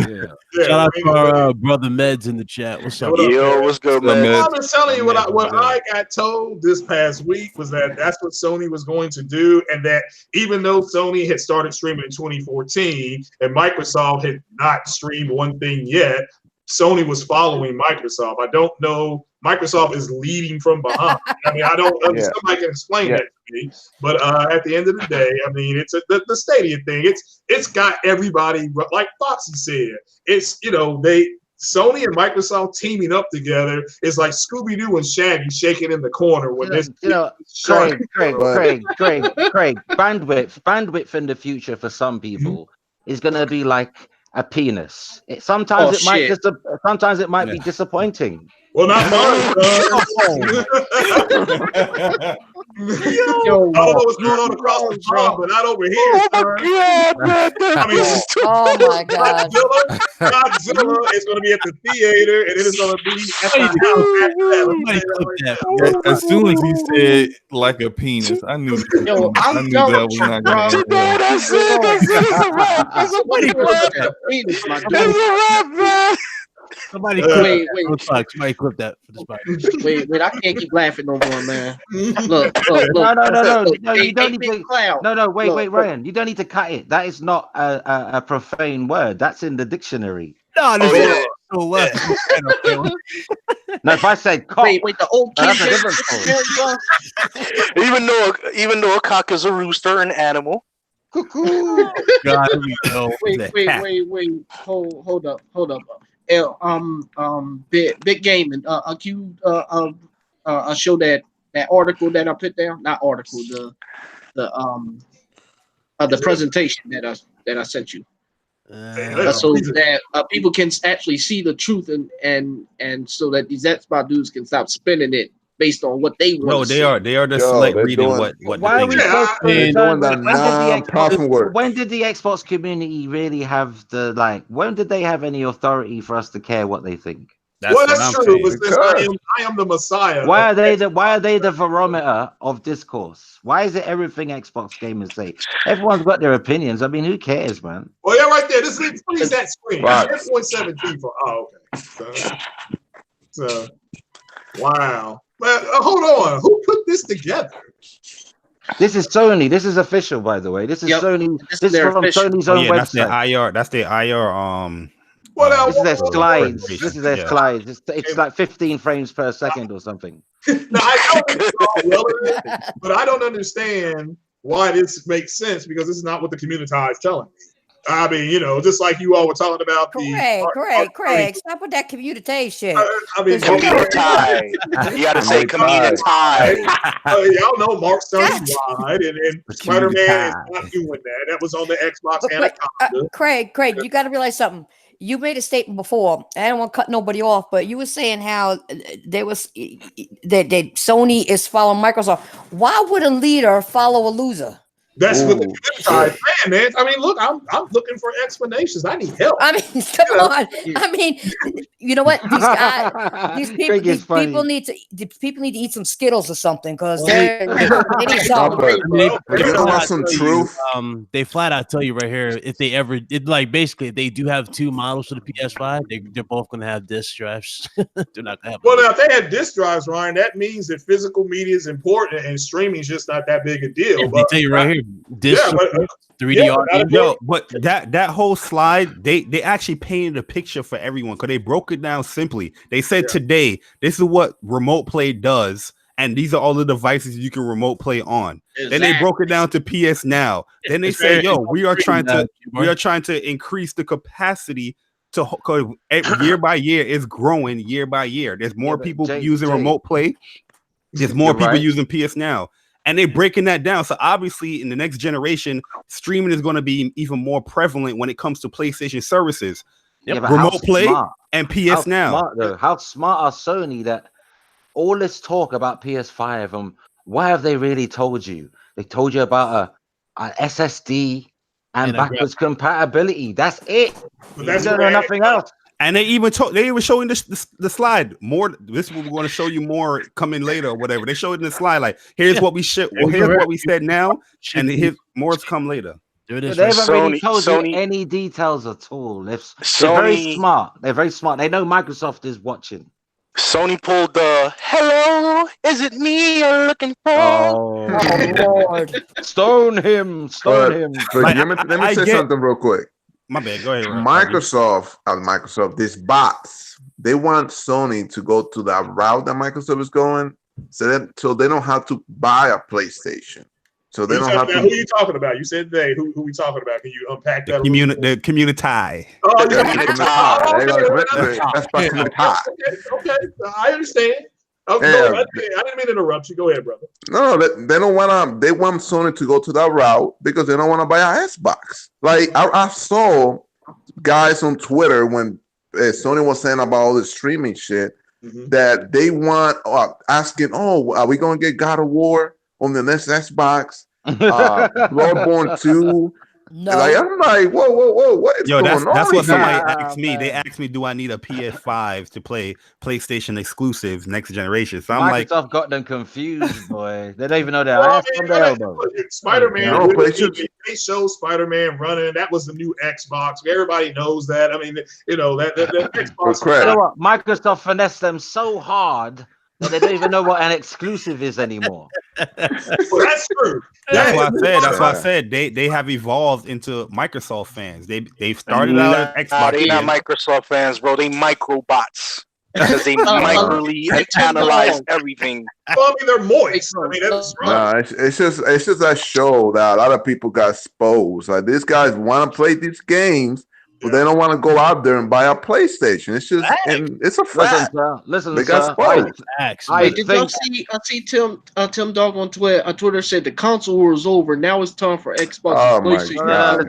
Listen, I'm like, yo, this dude is really don't bring the Best Buy stock on here, man. He can stalk another damn Best Buy. The console war is definitely over. May I, good sir? Listen, I'm a politician, and in all honesty, good sir, I think multiplat, therefore I am multiplat. Oh God!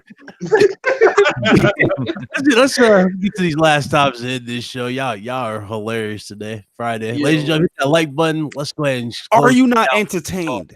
Y'all should be entertained. Is this your king? God of War, ladies and gentlemen, has sold over 10 million copies. Not surprising. That's a masterpiece, bro. That's a masterpiece. Yeah, well deserved. Yeah. I thought it was a walking daddy simulator, like how they used to put it. You know? Boy. But I mean, ain't that the average of what God of War games sell anyway, like 8 to 10 million? So I'm not even shocked that it sold that much. God of War 3 didn't God of War 3 sell below that on PS3? Yeah, it sold over 6 million. It sold over 6 million on PS3. Yeah, 10 million. No, I think it's a high, because remember the franchise kind of did go through a slump, but that was mostly because PlayStation and the marketing. Well, look, it's more than 10%.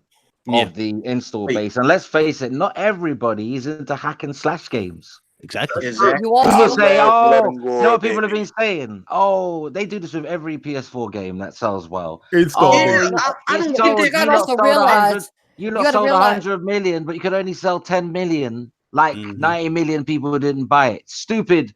Not everyone goes to see the Avengers Endgame movie. Not everybody on the planet. Not every. All right, but there's one thing you got to realize: that game sold well for them taking it to a new direction. Exactly, completely new direction. No, and not everybody bought the Scorpio edition. Exactly. No, the Scorpio flop. Are you sure? That's not what the computer tie tells me. It's on Amazon. They try to sell for what it was. But they trying to sell the Scorpio. Yo, when the Nintendo Switch has a higher resale value at GameStop more than the Xbox One X, that's when you know your shit is whack.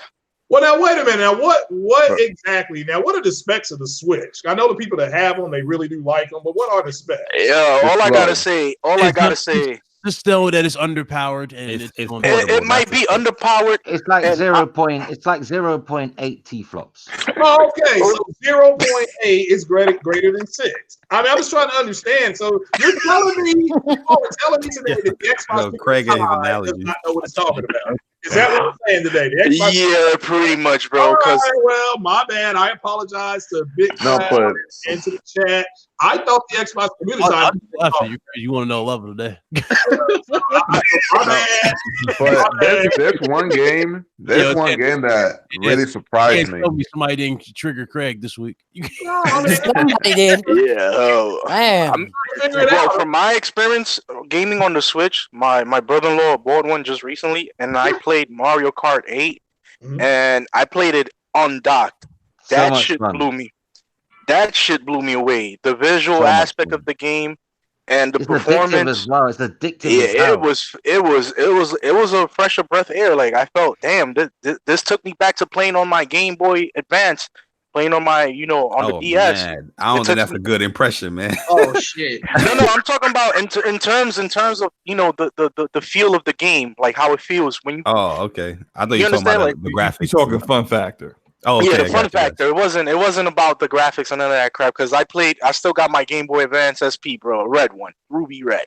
Yeah, And I that's played my classic. Metroid Prime fusions on that shit, so Yeah, it look, doesn't really matter to me. I play my Switch on my lunch break like every day. Like I Yeah, don't man, ever- it's a good No, investment. my man. Switch It's a is good broken. investment. You know what? Has anyone known about this problem? My Switch, you know, the left Joy-Con, Mhm. like Oh, it just man. moves by itself. It drifts. Like even on the menus, like it just does its own thing. Yeah. Like I can't control it. Like my character moves to the left and won't stop running into things. My kickstand broke. So Oh, I can't put it in what's the tabletop mode no more. The hell is that? A bicycle? So I can't play it in portable mode no more until I change the left Joy-Con because it's got this drifting problem where it's like there's an invisible man moving the thumbstick for me. Oh shit! Well, You got a ghost switch. You might have to replace that completely. You know what Foxy. you know what the problem is, Foxy? Hey, listen, you're talking to an intelligent man. I will not replace it all. Hey, Foxy. Hey, Fox, you know what the problem, Foxy? You know what the problem is? Yeah. That's a ghost from PlayStation saying, "What are you playing on another console for?" That's the PlayStation Vita. That's the Xbox community telling you to let it go. Oh shit! I can't believe they don't know what they're talking and about you over know there. what, bro? Shocked. Look, the Switch, looks like real fantastic. But as a man who live in the hood, that's dangerous to take a Switch out. Because if you bring a Switch, a dude will be like, "Oh, he bringing a Switch out? Okay, fighting stance." Oh yeah. A dude will knock you out. Yo, that's I'm where bringing- you go. You go in the ain't car. You playing go in the no car. I'm not gonna lie. I'm not gonna lie. Yeah, I have public never seen transportation? any. I've not seen anyone in England with a Switch in public. Yeah, I've never Yo, seen it gets someone playing on real their in Switch. UK, bro. It gets real in UK. I've seen them in like Starbucks, but not like I've Nah, not I've yet seen a seen couple of one people here. person using Switch out in the street. Nah, I seen a couple of people on the 5 trains over here in New York City, and quite frankly, bro, it's like it's a convenient console. It's portable and you can play it at home. That's the greatest. That's one of the best features that I think that draws me more into the Switch. That multitaskability, the way that you can actually just take it with you anywhere. You could turn it on in an airplane flight 4 or 5 hours, and you could play and game hold on, on. that thing cannot multitask. Let's hold that up. No, I'm talking about. I'm not talking about in the terms of like how traditional consoles like the PS4 and the Xbox are, like, and with the whole using the UI and everything. I'm talking about more the multitaskability. You speaking of it's more convenient, but you said multitask. The games run better in portable mode as well. I noticed that the frame rate's way better in portable. I think because they turned down the video, you know, the video graphics, they turn that down, and the CPU stays the same, doesn't it? So like I can't play Zelda in docked because it stretches like on my TV. And it looks beautiful in portable, isn't it? Because of the tiny screen. Yeah, I know what you mean. Hey, but I think frame rates are better when it's docked. Not lately. A lot of games are coming out, and it runs better in portable mode. According to the Digital Foundry, of course. Mario is a game I played docked. Like Mario Smash, I played that docked. Yeah. I can't do the portable. I didn't buy that console for the portability. I bought it for the traditional console wise. You know what I mean? But Zelda's the only game I can't really like play that joint. Question of the day, though. Well, I usually play my Switch. I usually play my Switch in bed after my masturbation exercises. Yeah. Oh boy. Yeah. God damn. Okay. God damn. Come on, man. You beating the wanker? You're playing with your Willy, huh? You're playing with your Willy, you naughty boy, huh? It's those obscure Japanese games. I can't help myself. You got panty party, man? Oh yeah, man. It's all about that gyroscope, you know. I love the film, man. Yeah. I got a question We got for some Carlo. fire games coming out this summer. Like they. Oh yeah, Switch gonna be lit this summer. Hey, fact. Yeah. Hey, Ultimate Alliance 3. Are you taking your Switch to the basketball court? You know, watching everybody play basketball. Well, I have a question for Carlo. I mean, if the Switch has more retail value sell back than the Xbox X, I mean, if that's true, I just looked That's that true? up. That's trash. That's for real? I mean, that's trash, man. The Switch have more resale value than the X. Let me has more resale value than the X. You can get more. Which means there's more demand for it. Let's be honest. Xbox One is more capable than Switch, but you're gonna have a better time on the Switch. Well, I'm shocked. I mean, so the Xbox community, everybody's saying that they don't know what they're talking about. And I'm just trying to get, that's fine. I mean, like I said, I apologize. That's why I've been quiet here, because I'm in shock. I'm woke. Yeah, I'm woke. Yeah, that's what it is. I'm woke. This is Black YouTube. I'd be woke. They've been lying. They've been lying the whole time. Well, now I can treat them at the liars that they are. So, oh, God. Yo, this has been a lit podcast, ladies and gentlemen. Please click the like button, subscribe to every and each single individual. I cannot stress it that much. Show the support. Show the support to everyone, man. What are you doing the closing? I say, what are we doing? Oh, I'm just saying it because I'm feeling the type of nostalgic way today. I mean, I'm like Dr. Evil. You want to wear the pants? Well, you finishing already? What about? I was going to ask you about this new hand. What about the Sony Studios? We haven't even talked about that, man. I know. Yeah, let's get to that one. And I had this other one. I was trying to get to this. What was this? What y'all think about this new handheld? It's called the Playdate. It's a damn handheld. Oh, what the hell is that? It's literally a handheld with a damn crank on it. That's rabbit. Ain't nobody buying You know what that's used for? You know what that's for? When you have a power failure. Yeah, baby.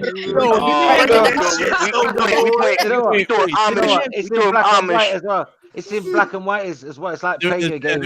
It's like playing your games, reading a newspaper. It's black and white, What is this? Oh man, I just looked it up. Oh, wow. Like 1980 graphics. Now you're gonna have a special title exclusive.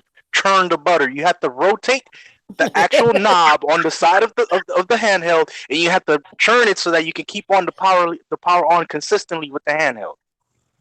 That's the power it up. Churn the butter. Are you sure that isn't a Viagra replacement? Yo, I'm done, bro. Go ahead back to gaming. Ladies and gentlemen, Sony is looking to acquire more studios, but they're also looking to build more studios through organic growth in the market. Definitely growth with that thing. They better buy Yo, this shit is too much today, but I can't. Friday. Yeah, this Friday's too lit, man. It's too lit this Friday. Oh God, I don't want to hear nothing. I want to hear nothing. I'm done. Oh, bro, Ryan, don't no more of them one hit liners, right? What y'all think about this, man? Oh yeah, my man Yoshida, he visiting studios and stuff. Yeah, how smart he's got Remedy, man. Talking about Control and Remedy. Yep. Yeah, they really are really trying to sit down with Remedy and just rip them away. Wait, but no, I think they just he was just there visiting them. But I think the main studio acquisition that Sony is trying to acquire is Kojima, because they've been working for this man and they don't want him to go away. This man's a national treasure. That's true. Can I just say they only went to Remedy because Sony have a marketing agreement for Control. That's the only reason why they were there. Yeah, that's all. That's all mainly. Because Remedy said they don't want to be owned by nobody. They want to keep to themselves, as they always have. That can change. Yeah, that can change. You put a big enough. Sony like to open studios and build it from within. That's true. Well, they got two studios that they just built it. One is for VR, and the other one is based in San Francisco, called Visual Arts. They're the main Sony motion capture studio, but now it's their own game. And studio. do you notice they don't just buy? Do you notice they don't buy studios they have never had a relationship with? They only buy studios they've worked with for years, like Sucker Punch. They just bought them in 2011. Yeah. Mm-hmm. Yeah, I think they probably buy Supermassive next. I think. Yo, who said that? Yo, That would be a great acquisition. Well, That would be a great acquisition. I agree with that. I agree with they that. said they don't want to be on E either.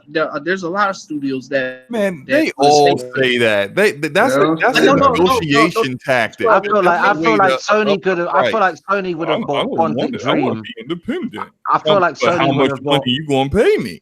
I feel like Sony would have bought Quantic Dream, right, if it weren't for that sex scandal. Yeah. That's probably. I think Sony will go after Blue Point. That's a good one. That's a good one. And Kojima. That's what Sony Japan region needs. It needs a Naughty Dog, Santa Monica type of studio. I don't know. Kojima risky, man, because that's a lot of. Look, that's why with Sony's guidance. Look, that's why with Sony's guidance. He won't sell. Kojima won't be bought after his stint with Konami. He won't. He's not going there again. He's going to be independent. Yeah, I say how he's smart. in too much demand.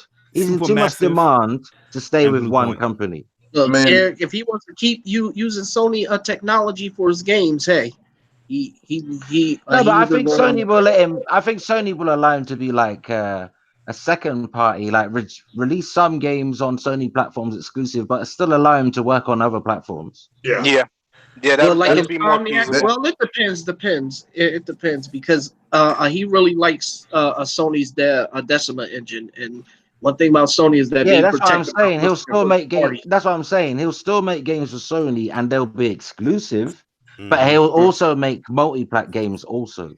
Shit, he better find a way to use that Unreal 3 and Unreal 4 engine if he wants to do multi-platform games.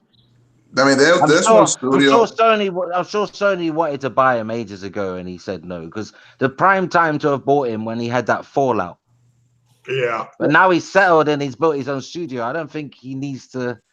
I mean, some people don't want to be bought. To be honest, they like their independence. I've always been said that, but I think. Insomniac, they should buy Insomniac, man. Yeah, but see, they're also another dev that doesn't want to be bought as well. So it's like, I know. And devs just that's not going to happen. They're just not going to, especially if they're successful. When Sony buys you, right, you don't own your IP. Sony owns your IP. When they disband you, like Team Evo for Drive Club and certain other studios, that all your shit stays with Sony. Fox, pretty much when Soniac, Ratchet and Clank, Resistance, pretty much all the games that they have made have been for PlayStation. Yeah, they belong to Sony. Yeah, but the only game that they got pretty much Sunset Overdrive. Yeah, and most of their successes with PlayStation. Yeah, and like, come on, and look all the support with Spider-Man. Look how how that game is very successful. Like come on. Yeah, but as a company, what does Insomniac own in terms of they own AAA IP? Oh, they own a few AAA VR games that they co-develop with the Oculus company.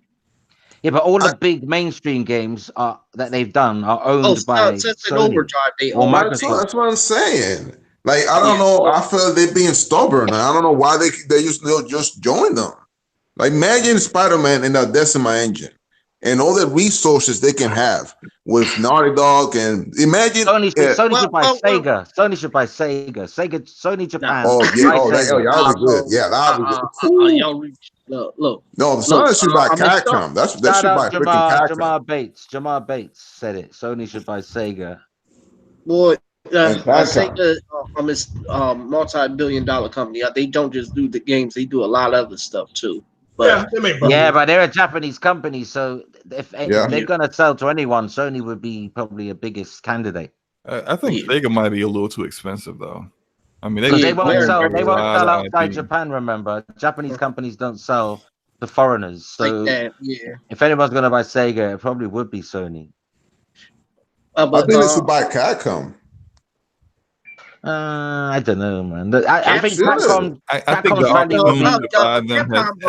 their value would be overinflated right now. Their value would be overinflated. It's not worth it to buy it now. Yeah. Should have bought them when they were having problems with the games weren't hits. You know, when they weren't hits. Yeah. Right. Like 5 years ago when they got hits now. They got hits. So their stock price has gone up. They've been on a roll. Like their last 3 or 4 games, straight fire. You've got to buy companies when they're having a tough time, like struggling. Like, but no, but here's the thing. Here's the thing. I would like to see what a next generation Ratchet and Clank was like, because the Ratchet and Clank game we got a few years ago was already like Pixar like graphics. So CGI, right? CGI. Imagine, yeah, CGI like it will graphics. Look, it will look. I don't think it will look. I think it will look undiscernible from going to the movies. The people will be like, did Pixar make this game? No, Insomniac got an impressive engine. I will say that. They don't have an official name. Wait till you see human faces. You know, human faces and the way they motion capture faces. That's all about to get revolutionized next gen. Wait till you see how lifelike the human character models start becoming. It's going to be like almost crossing. I think we will cross the uncanny valley next gen. I said it. I'm saying it. Wait, but did y'all see that next gen hair from the Frost? Yeah, I see it. I said, oh damn, okay, that hair looks tight. No, but the Frostbite engine can't do anything else. Yeah. Oh yeah, they forced developers to use that engine, even though it was mainly made for first person games. Exactly. That's why Anthem is such in a shitty state, because BioWare said that the engine was just downright horrible. Even Amy Hennig said that when she was making her Star Wars game, the engine was very difficult to make it. That's why the new Star Wars game, Jedi Fallen Order, is using the Unreal 4 because it's easier to use and it looks beautiful. I can't wait to play that game. I just hope it lives up to the hype. Yeah, you know, it's really funny how what's the name of the developer? Respawn hasn't had to be forced to use Frostbite, and it also because their CEO is on the EA board of directors, so of course he makes sure that his studio is exempt from having to use Frostbite for every damn thing, whereas every other developer under EA is forced to use it. It's funny, you know, because clearly Respawn so far has been the most successful in getting their games out, their games running correctly, and also reviewing well. Whereas, you know, we see where BioWare is at. We see what's happening with some other developers on the EA where they're getting shut down because they can't get their games developed well. It's just yeah. This whole why, you know, the audio, the 3D audio thing. That they're that's talking about. Revolutionize. You know what? You won't even need headphones. This is how it's gonna be. You know, in games like Days Gone where it's raining, that's gonna sound like it's coming from behind you, and you're gonna wonder how, because you won't be wearing headphones. Your own TV will be able to put that sound out through the hardware of the PlayStation. And that's what Mark Cerny said, but he also said that headphones will still be the preferred method. Yeah, it'll be the gold standard because you got immersive, because it's closer to your ears, right? Yeah. If you've got like a 7.1 setup, right, Dolby or something, right, and you've got that technology on the PS5, the spatial audio. Can you imagine you're playing a game like The Last of Us in the dark, like after 12 midnight? Yeah, think of it on Halloween night. And you are sitting in a darkened room, and you don't even need to wear the headphones because you got the 7.1s and the bass, and you're just in a quiet moment with Ellie, and then bang, out of nowhere, boy, sound effects all around you. It'll be like being in a movie theater, just like that. I can't wait. I just can't wait, man. Yeah, shit. Look, that's why I can't wait. I wait to see like next year's PlayStation meeting. Now that's when we will officially get the unveil of the PlayStation 5. And I think I'm just speculating. I just think that it's going to be held within early next year, like in like a Feb, like March or February. That gives them less than a year, remember, because PS5 will likely launch late October, November time, right? Yeah, that's why I like how the PlayStation 4 was. Don't you think PSX? Don't you think they might do something at PSX and then do something more, like say February 2020? Let's hope they have a PSX. As a community event. PSX are community events. Sony always unveiled their hardwares at not hardware. I'm talking about, you know, the games. Show games first. Oh yeah, now they go and show the games with the console reveal as they always did before. That's No, how they did didn't. They didn't though, because they revealed PS4 with just games and the controller, and then they revealed the hardware later. Oh yeah, they Oh, yeah. always have that February event. Not like with the hardware reveal, but just revealing what the console was going to have. But they always do like full blown hardware reveals at E3. Man, I but hope we just see saying, something, even if it's just game trailers for PS5. I hope we see Nah, something look, at PSX. you gotta wait. You gotta wait, bro. You gotta wait. Yeah, but that's You December, can't bro. rush That's through. December. That's December. That if No, we even if it's even if they do it in December of this year, show games, right? Like just a couple, mix it in with PS4 games. Yeah, I say Still that gives them- they're gonna gives show them off less than 12 months. That's they're gonna show off they're gonna months. show off PS5 stuff in that February event, and just like Yeah. PS4 E3, they're gonna show the console and all that. Yeah, but think that's about why- it. It that's gives them why less what- than 12 months. Well, look, you can just wait a little bit longer, bro. Look, when I gave my little cousin a gift, I told him don't unwrap it until your birthday, because if you unwrap it early, you're not No, gonna get I'm nothing. not eager like that. I'm not eager like that. I'm thinking about it from a business marketing Oh, yeah, promotion no, point of view. They need time. Sony ain't in no rush. They need time to build up like the hype and then start promoting it. Like if you don't show it off in December of this year and you do it say February, that leaves you like 8 months. But Well, man, that's what- haven't but they that's what, always bro. done that? Haven't they Yeah, always they always did that. announced and shown their new console and then released later in the year, the No, same they've year? already shown it twice. What they've done with PS4, right? Is we first got to see game like trailers and slides and Mark Cerny walking up and down talking, and then only showing us the controller. And then we had to wait to see the PS4 reveal at E3. Do you remember that? Yeah, but wasn't that all And it was worth the same wait. year? It was building up. It was building it up. So why can't they do? Why can't they do what they did in February for PS4 at PSX, and then they got the whole year to promote that sucker? No, it just don't fit. It just don't fit in with how you 8 months supposed is to not do a long this. time. 8 months You is know- not a long time to manufacture, market, and promote a system. You know. Yeah, not long but Yeah, I get what you're saying. but they just want to get finish the PlayStation 4 off and stuff like that old saying. Don't ask for How long seconds. you if had you're it? gonna How long you finish had it? it How long first. you had? How long you had your PS4? I had it for like a few years now, What's a few years? Be honest. 2, like 3. 4. So I've had it for damn near 6 years. I think I have been 23 more years. patient than you have been. Do you know what I mean? I've had a full But I cycle of it. followed the news though of it every day when it was first revealed at the February 2013 reveal. I was talking to a lot of people online and stuff, so we all watched the reveal together. I'm like, yo, this is tight now. Now I wasn't expecting that because they've been talking about the next generation PlayStation 4 back in 2012, but when we fully got to see it at the February 20th reveal, it blew everybody's minds. Like with the tech demos and how the games look. That's why you waited so long to pick one up. Deep down. I always wait years. I always wait years. So You down with the Texas, bro. like I Yeah. did PlayStation 3 until like 2008. You know what, bro? That's always going to be the problem. Someone's going to buy a PS4 tomorrow and then start complaining within a week. Oh, PS4. Yo, why they Look, bro.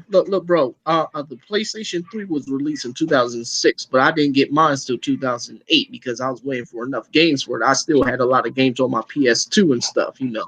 Well, you were wise. I bought it. You know what they were calling an early adopter then? Yeah, I got my PS3 a year later. I got my 80 gig. one. I'm a pre-order kind of guy. I already know I want it before it's even hit the shelves. There you go. Shit. I got that. Just because I'm so used to the quality of games. It's not hardware worship. It's because I know the experience I had on the last console. I know they're gonna bring more.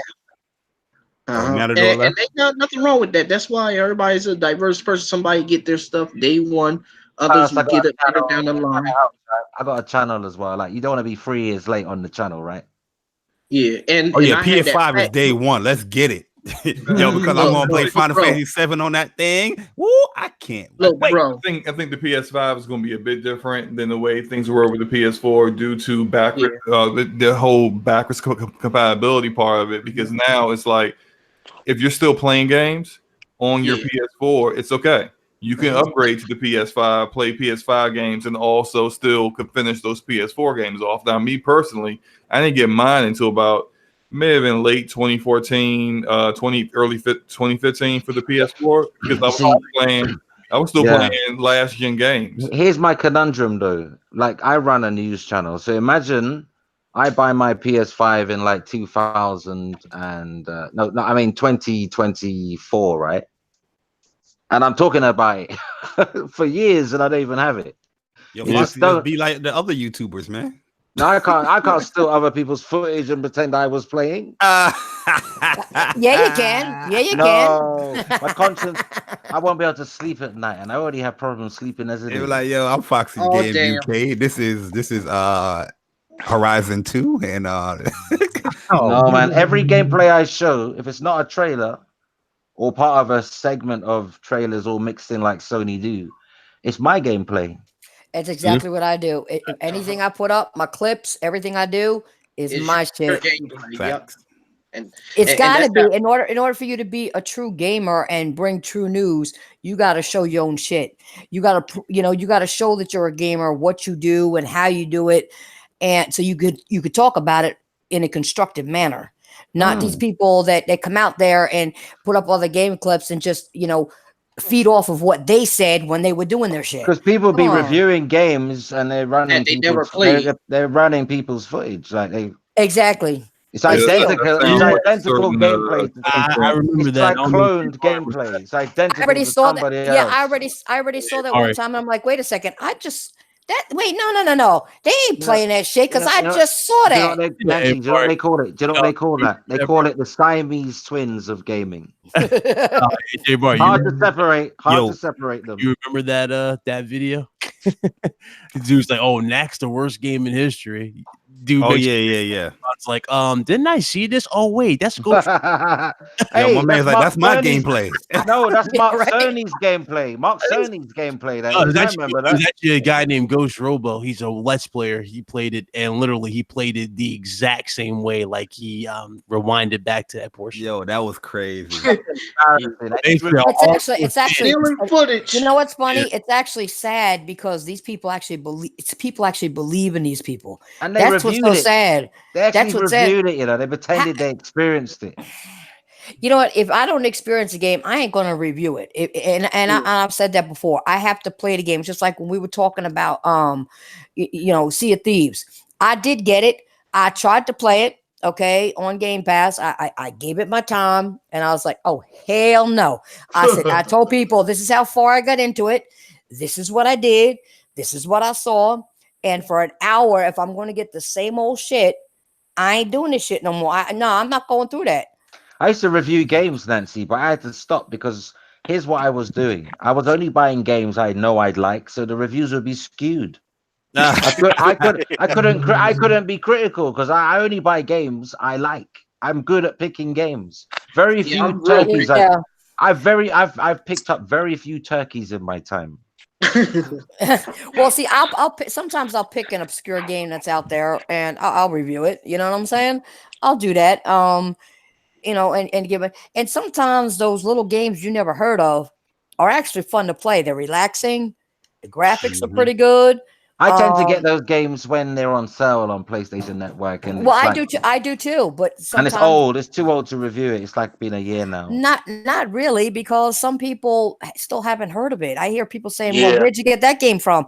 I never heard of that game, and it takes an awful lot of time to review a game as well. I mean, I don't like the reviews we get at the moment from these mainstream news outlets because they rush their games. Oh, I don't like that either. And they play them on easy so they can get through them quickly because they've got other games to review. I mean, that's not giving you a good indication of the gameplay if you're playing it on easy. I don't like to play games on easy. If you could at least play it on normal, that's fine. Easy is like the AI standing still. Yeah. Exactly. I used to review games too, but it took too much, man. I was using Share Factory. And you feel under pressure. You don't even get to enjoy your games when you review because you can't do everything. You can't do everything. No, but actually you can, because all you do is take certain game clips that you want to talk about, okay, and how you want to talk about the game. Like if you want to talk about graphics, don't you have to see the sound. ending? Don't you have to see the Yeah, ending yeah, to give you it a enjoy your. score? You see the ending. You wait until you end the game. But what I'm saying is, you take the right game clips, and as you're reviewing the game, let the game clips scroll through so people can see without being a spoiler. No, you know what I mean. You know what I mean is it's hard to platinum because you're gonna try and finish the game in order to review it. So therefore, you're not No, gonna do I did. every single side mission, No, and I then you did. gotta move on to another game. So therefore, you'll be if you're into platinums, it's really hard. Yeah. No, I understand that. But what I'm saying is, if you got a game that you can review, like certain game, I don't review all games. I'll pick ones that I want. The big hitters. And yeah, I'll pick ones that I want. And even some smaller ones, like with new devs and stuff, I'll try to pick those to see what they do. Okay, and give them credit for what they've done, tell them what they can do better and all that. But yeah, I mean, but what I'm saying is just take the right as you're enjoying the game, say, wow, this scene looks great. Clip it. You know what I'm saying? This looks great. Look at this fight scene or whatever's going on. Clip it. And just get some good clips as you're enjoying the game. Pick the clips that you enjoyed seeing. So you're still enjoying the game. That's what I'm saying. That's kind of what I did, but I got flack on Twitter for posting up a little thing from Days Gone. Oh, brother. What happened? You spoiled it, didn't you? You naughty man. Oh, I didn't spoil it. It's just some people felt that I spoiled it for them. But I mean, I had the game since what? I pre-ordered the game a week before the 26th. In my last video, I showed the very intro. Do you know when the camera pans down and there's a teddy bear on the road? No spoiler whatsoever. Not even an ounce of spoiler in that. And someone typed in the video comment, "You spoiled. I just bought the game and you spoiled it for me. Your mother is a whore." How did you spoil it? Taking a picture of a damn teddy bear. Exactly. All I showed was them, both of them riding off on their bikes. Like, you don't hear nothing, you don't see nothing. And someone said, "Your mom's a whore," because I just bought this game and you spoiled the beginning for me. Oh man! Wow. You spoiled the beginning for me. They don't even have to go there. Now I know there's a teddy bear lying in the road. You ruined the whole game for me. Oh God. That's how stupid these people are. Attention. That's what that is. Might just wants attention. Yeah, He did it in block capitals as well. They did it in block back capitals as well. So I noticed he really wanted to be noticed. Yeah, he wanted you to go back and forth with him so he can get some credibility or notification, so people will listen to him if he's going to be on Twitter or do something. That's what he wanted. I blocked him because I thought that is ridiculous. You know, I think when it comes to reviews, you got to start to trust certain reviewers, like, you know, based off of their history and their experience. I like ACG because he does his reviews a little different. And he gets yeah. And he doesn't do scores, and he gets really in depth in every single category: sound, visuals, story, all that stuff. So like I don't always agree with how he you know, his conclusion on games.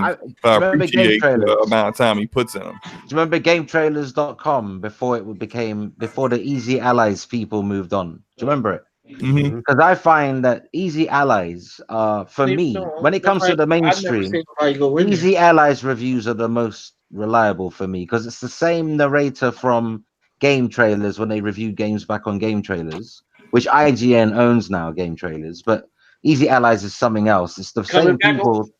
They started their own company, but I find the reviews really reliable because they're not childish. They get to the point, and if there's performance issues, they tell you. You don't have to wait for Digital Foundry. Yeah, they tell you there and then there's problems with the game's frame rate and stuff, you know. And a lot of these reviewers don't mention that. They say, you know, they say they don't go into detail. They do mention like the frame rate drops here and there, but they don't tell you that reviews are political now. It's all about like these gaming politicians, in my opinion, where some people would even talk about the actual gameplay elements or mechanics, but they would talk about something that is being said in the game, or they personally didn't like it. They pushing their own agenda. It's like they won't outright say the game crashes. Like you have to experience that and then wait for Digital Foundry to tell you why. I remember reading a review about The Division 2 where the reviewer brought up Tucker Carlson like 8 times, and I'm like, Tucker Carlson isn't even in this game. What are you doing? And he gave it like a 4 out of 10. I'm just like, are you serious? My favorite. Were they Republican? He said Cuphead's one of the hardest games to ever exist. And I'm like, really now? He's like, yeah, it's very, very hard and challenging, but this motherfucker couldn't get past the damn tutorial stage. Oh man, Dean Takahashi. Oh Lord, that motherfucker. Like, come on. I want Megan McCain. I want Megan McCain to be I want her to be in a game where you have to hunt her down, and you know she's the end of level boss. wait, Fox. Did you read that that Days Gone review from GameSpot? Yeah, I did. Thoroughly disgraceful.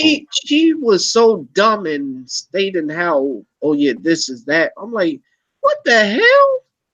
I'm like, I know they put their own personal political views. That's what I'm saying. Into a game which is meant to be for the wider audience. Like, why don't you do that among your left-leaning, your own little center-left leaving SJW movement? Do it among your own little circle. Don't infect the wider world with your nonsense. Yeah. Hey, Fox, you remember when we talked offline? You asked me, was I ever going to review Days Gone? I was like, and I couldn't even give you a straight answer. I was like, I don't know if I'll do that. I don't know. You know, that's a little extra commitment to it. As soon as I saw that review from IGN, I was like, you know what? Fuck it. Let me do this review because this woman said, oh, the side mission all just getting away the story. I'm like, huh? No, I'm sorry to say this, but I feel like me as a man, I feel like I can't express myself as a man anymore. I can, but it's becoming like it's too conscientious to say something wrong. It's like I can't. You just can't naturally be. You gotta be sensitive. You can't be too. You know, like you can't just be. You can't even if you show affection to a woman, right? Yeah. It's like you're not allowed to find people attractive, and if you do, don't comment on it. Like, come on, man, what's wrong with that? I don't get it. And a lot. You know, the funny thing is, people don't realize that's a nice thing to do as long as it's in a respectful way and you ain't like no nasty ass person. You know what I mean? Yeah. If it's just in a respectable way, there's nothing wrong with that. So I don't understand why people have problems with that. Yeah. With that, everything you say. Exactly, and the saddest thing was that that church scene where Sarah said, "Just take me for a ride and stuff." Or ride me as much as you ride your bike. Yeah. You know what? When did people? Here's a question, right? When did people feel they had the right to not be offended? There's no right not to be offended. Everybody is open to offense. Do you know what I'm saying? You could be peeping into your neighbor's back garden to see what they're doing, and they'll be offended by that.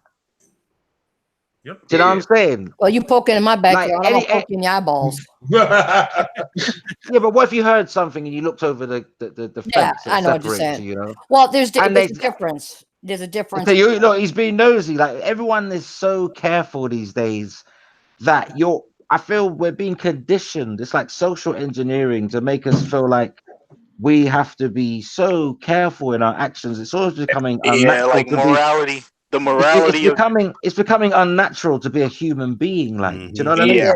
They're trying to make people into almost like a robotic state. Yeah, like soon it's gonna be like Equilibrium, that movie. Like you're not allowed to show feelings. You must think this way and do this. Yeah, don't touch each other. You can't touch each other. You can't have sex without a license. What's next?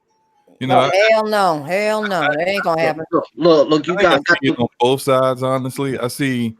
It seems like they're both sides of that political side. That political perspective wants everyone else to just tote their own line. Like I see the whole that whole nonsense about the one line that the chick says in the wedding, and it's like it's a biker wedding. Like apparently that's how a lot of biker weddings are. I've never been to one. I'm not going to judge. But then also I see on the other side the people who flip out every time there's a woman main protagonist. Like, are you serious? Like, or if there's a minority that is. Yeah, but it's even affecting some women. It's even conditioning some women because I've held the door open when I'm leaving the department store for women. And I've had some women say, I'm capable of doing that for myself, thank you. And I'm like, when did chivalry become offensive? Well, when I do that too, I always say chivalry's not dead because they be looking at me weird too. I'm like, I'm just holding the door for you. I'm being a gentleman. That's all. I don't want your phone number. I'm just holding the door for you. Well, Foxy, I'm gonna tell you something. That's happened to me, and all I say, thank you. I just think it's crazy, man. It's a crazy time we're living in. The problem is a lot of people want to be accepted, but they don't want to accept others. Like that's a key point right there too.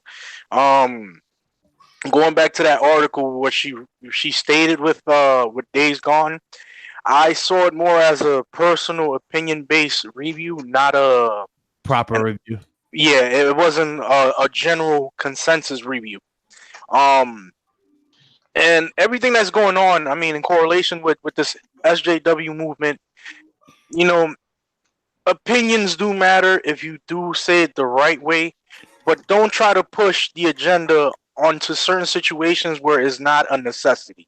That's the way I feel about it. It's not warranted. Period. Yeah, like I get the point that there's a lot of injustices that are being done on a daily basis, and that people go through a lot of bullshit. But sometimes the video games and the escape from the video games is the only thing that some people have in order to stay away from the bullshit of real life. And now you're going to bring it into video games. Yeah, the very thing we're trying to get away from. Days Gone, to me, man, like that game has totally outlined, flat out, impressed me to the point where I'm waiting for a sequel. I want a sequel. Because the game, the story, the characters, each individual within that game has a unique perspective. Deacon St. John is not all bronze and power and one-point liners. He's more of a he has a lot of turmoil in his character. There's a lot of layers. Yeah, the only thing about that game I wish they do, you'd be able to change up between characters. Like since Tim and Boozer started out, you should be able to pick Boozer for some jobs and him for another job.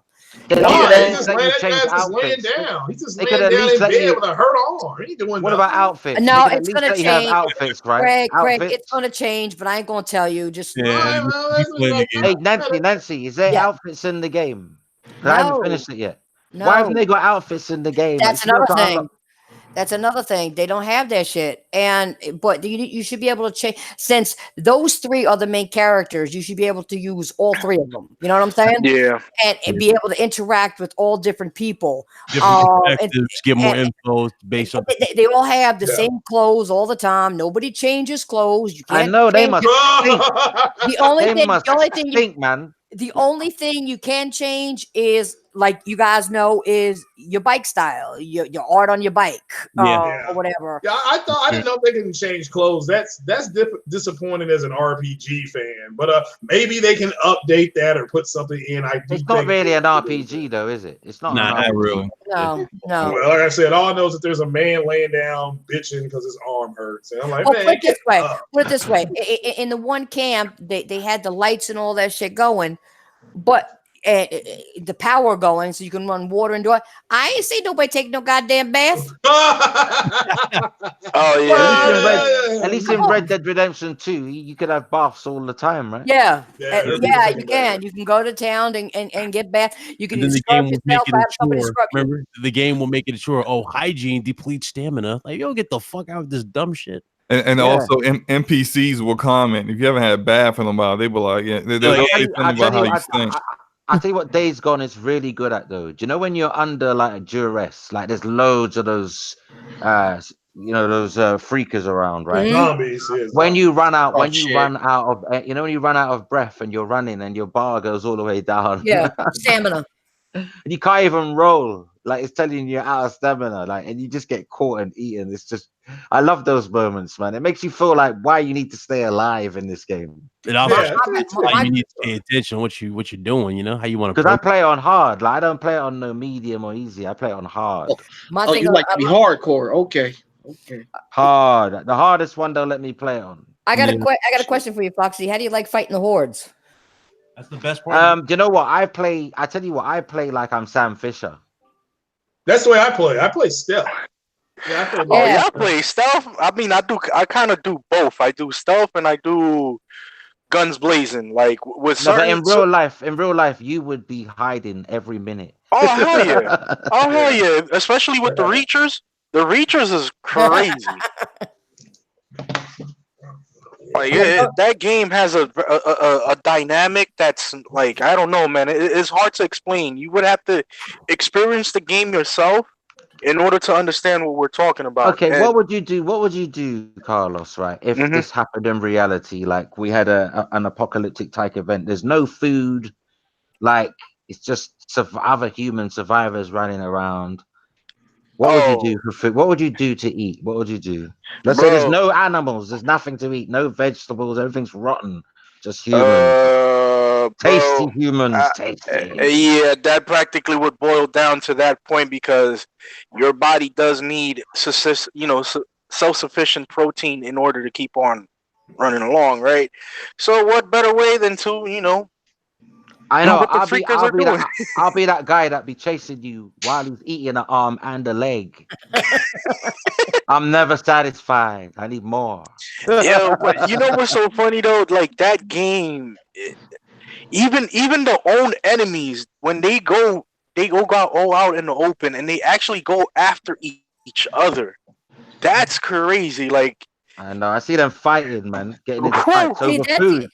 You see them fight over food yet? You see them fight over food yet? Like a deer. You see them fighting over the deer yet? Oh yeah, that's crazy. That's why I have issues with reviews in this game, because I see people say this game is the world is dead, and that's a complete lie. No, you got random encounters. Yo, man. there's people that set traps for you just to give you fake bait. You know when you do the little search mission, the little blue circle, they will falsify like, yo, here you go find this or search for this, and you end up in a trap and all that. There's so much stuff going on in the game. That's about as much as a lie as a PlayStation 5 beta tester. Yo, it's just crazy for me because I'm like, yo, are people really playing this game? Or I understand you might have certain gripes with the story. Like I had technical issues where the technical issues wasn't the best, and I also had the issue where when it comes to those impactful scenes, like I didn't really like those fade to black in the cutscene. No, I don't like that. That is so pointless. It ruins the immersion when there's a part where Deacon is going to do a huge like speech, right? And he's trying to uplift everybody, and it's just like, yo, it's cut to black. It faded into black, like it's skipping, like it's like it kind of ruins on that. PS5, you won't get any loading on that game. Straight into the next scene. Yeah, like I wish that was better, but the story, the gameplay, fire in that game. I loved it. For real. Yeah. The only thing I will say is to the government stealth missions. What mode do you play it in? 4K mode or 1080p mode? I didn't even know there was a mode. Whatever the base was, that's what I played. I didn't even know. I play it in 10. I got a PS4 Pro, but I always play it in 1080p because I find there's no. When I play it in 1080p, there's no. You don't get any of that skip. You know that sudden when you're riding on the bike and then it pauses for like a split second. I don't get any of that when I play on 1080p and I turn off super sampling. I didn't even know you can switch the modes. Be honest with you, I just played it on the base. Yeah, if you turn off boost mode, turn off super sampling, and just set your video resolution to 1080p on the PS4, you get this. You get more frame rate helping it rather than graphics. All right, but I got a question. Did you guys have any frame rate problems at all? Because I did a little bit. Oh yeah, I had a lot. I have. Yo, listen. There's gonna be an area that you're gonna get to for those that play. Yo, it's gonna chug. Just be prepared. It's gonna chug. It's had like 9 updates by now, isn't it? Nine patches. Say this. How many of y'all fell through the bridge? Because that happened to me during like. Oh, that happened to me once, and that was with the bike. Yeah. After that, it never happened again. So yeah, I never got no crazy bugs like that. Only the NPCs, they will fall into the world one time. That's it. That's where I got. It's funny, I didn't experience. I tell you what, I don't know if it's because I played in 1080p from the get go. I mean, I have tried it in 4K because I got a 4K TV, but I found the performance wasn't as good.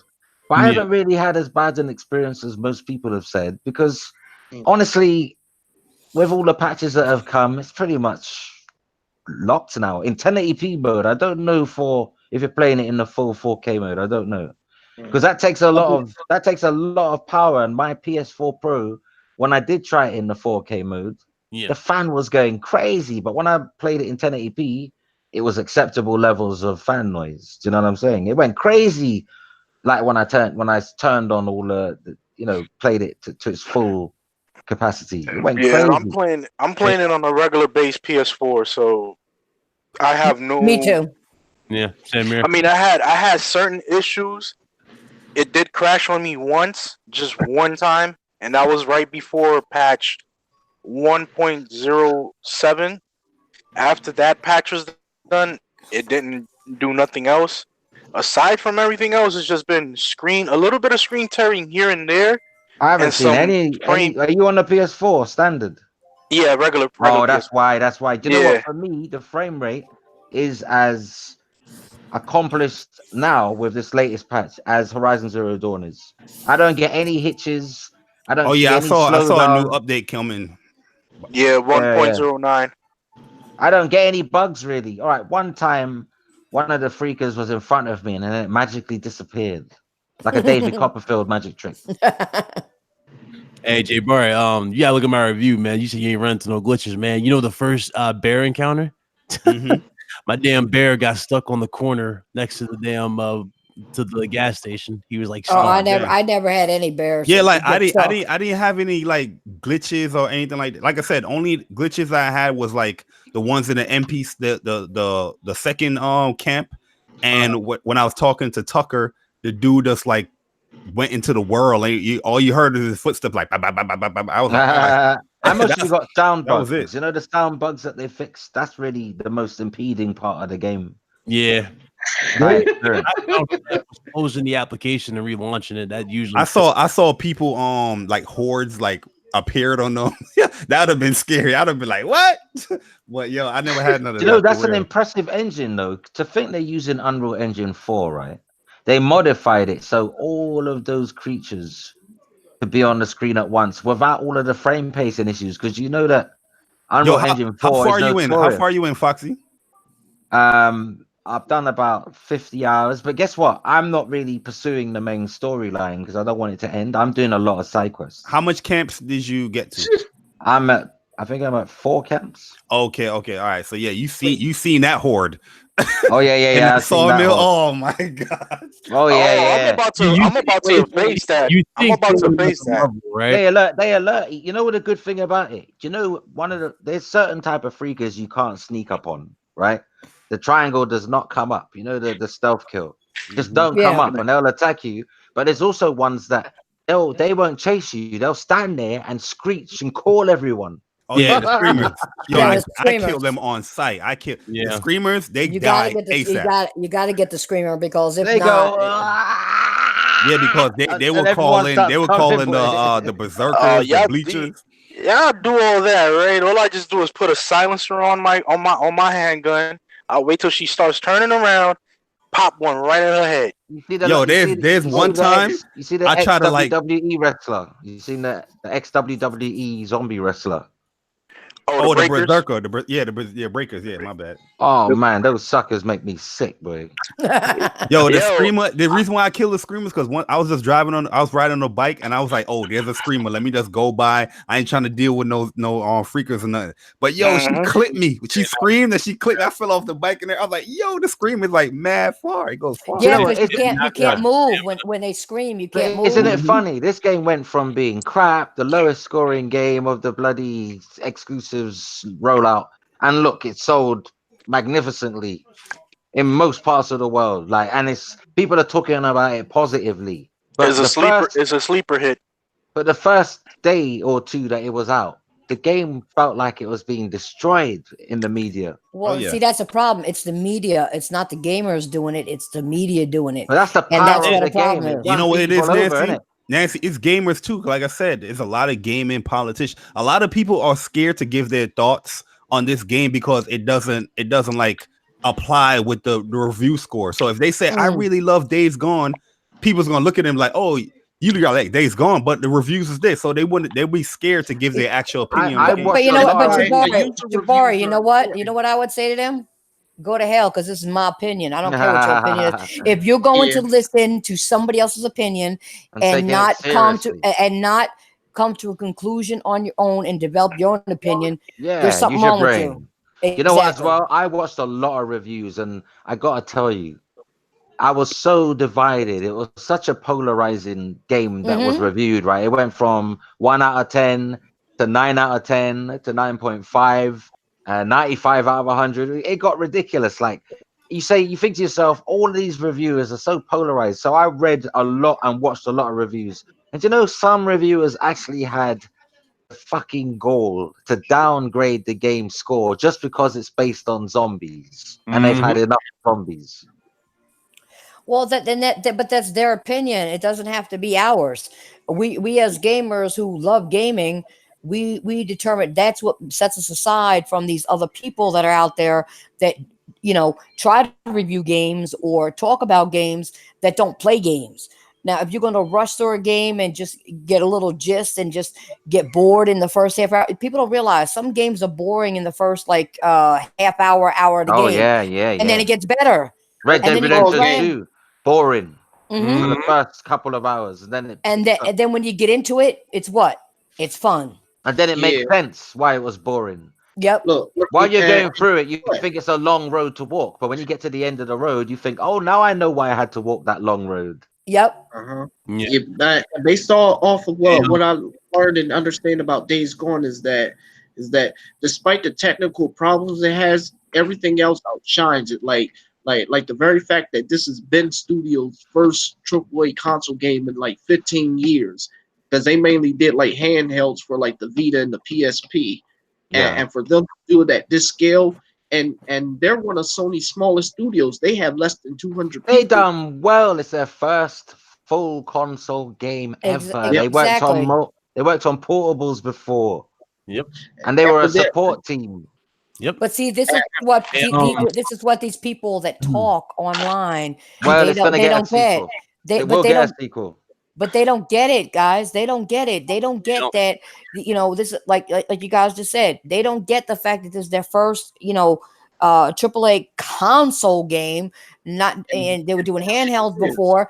They don't get the fact that this is actually success for them, and they can just. They done well. All they can do from here is build from it. They can build from what they've done wrong and get better. Improve, and that's if it released today, I think the review scores will be very. If it released today in the state that it is today, I think the scores will be much higher. Exactly, and I mean, get this box. A lot of reviewers said what most reviewers don't even put down. They said the game was made with heart. The game was made with heart. As far as people really cared about this project, they blood, sweat, dedicated and tears. Yeah, and this project and this game was in development for over 6 years. Yep.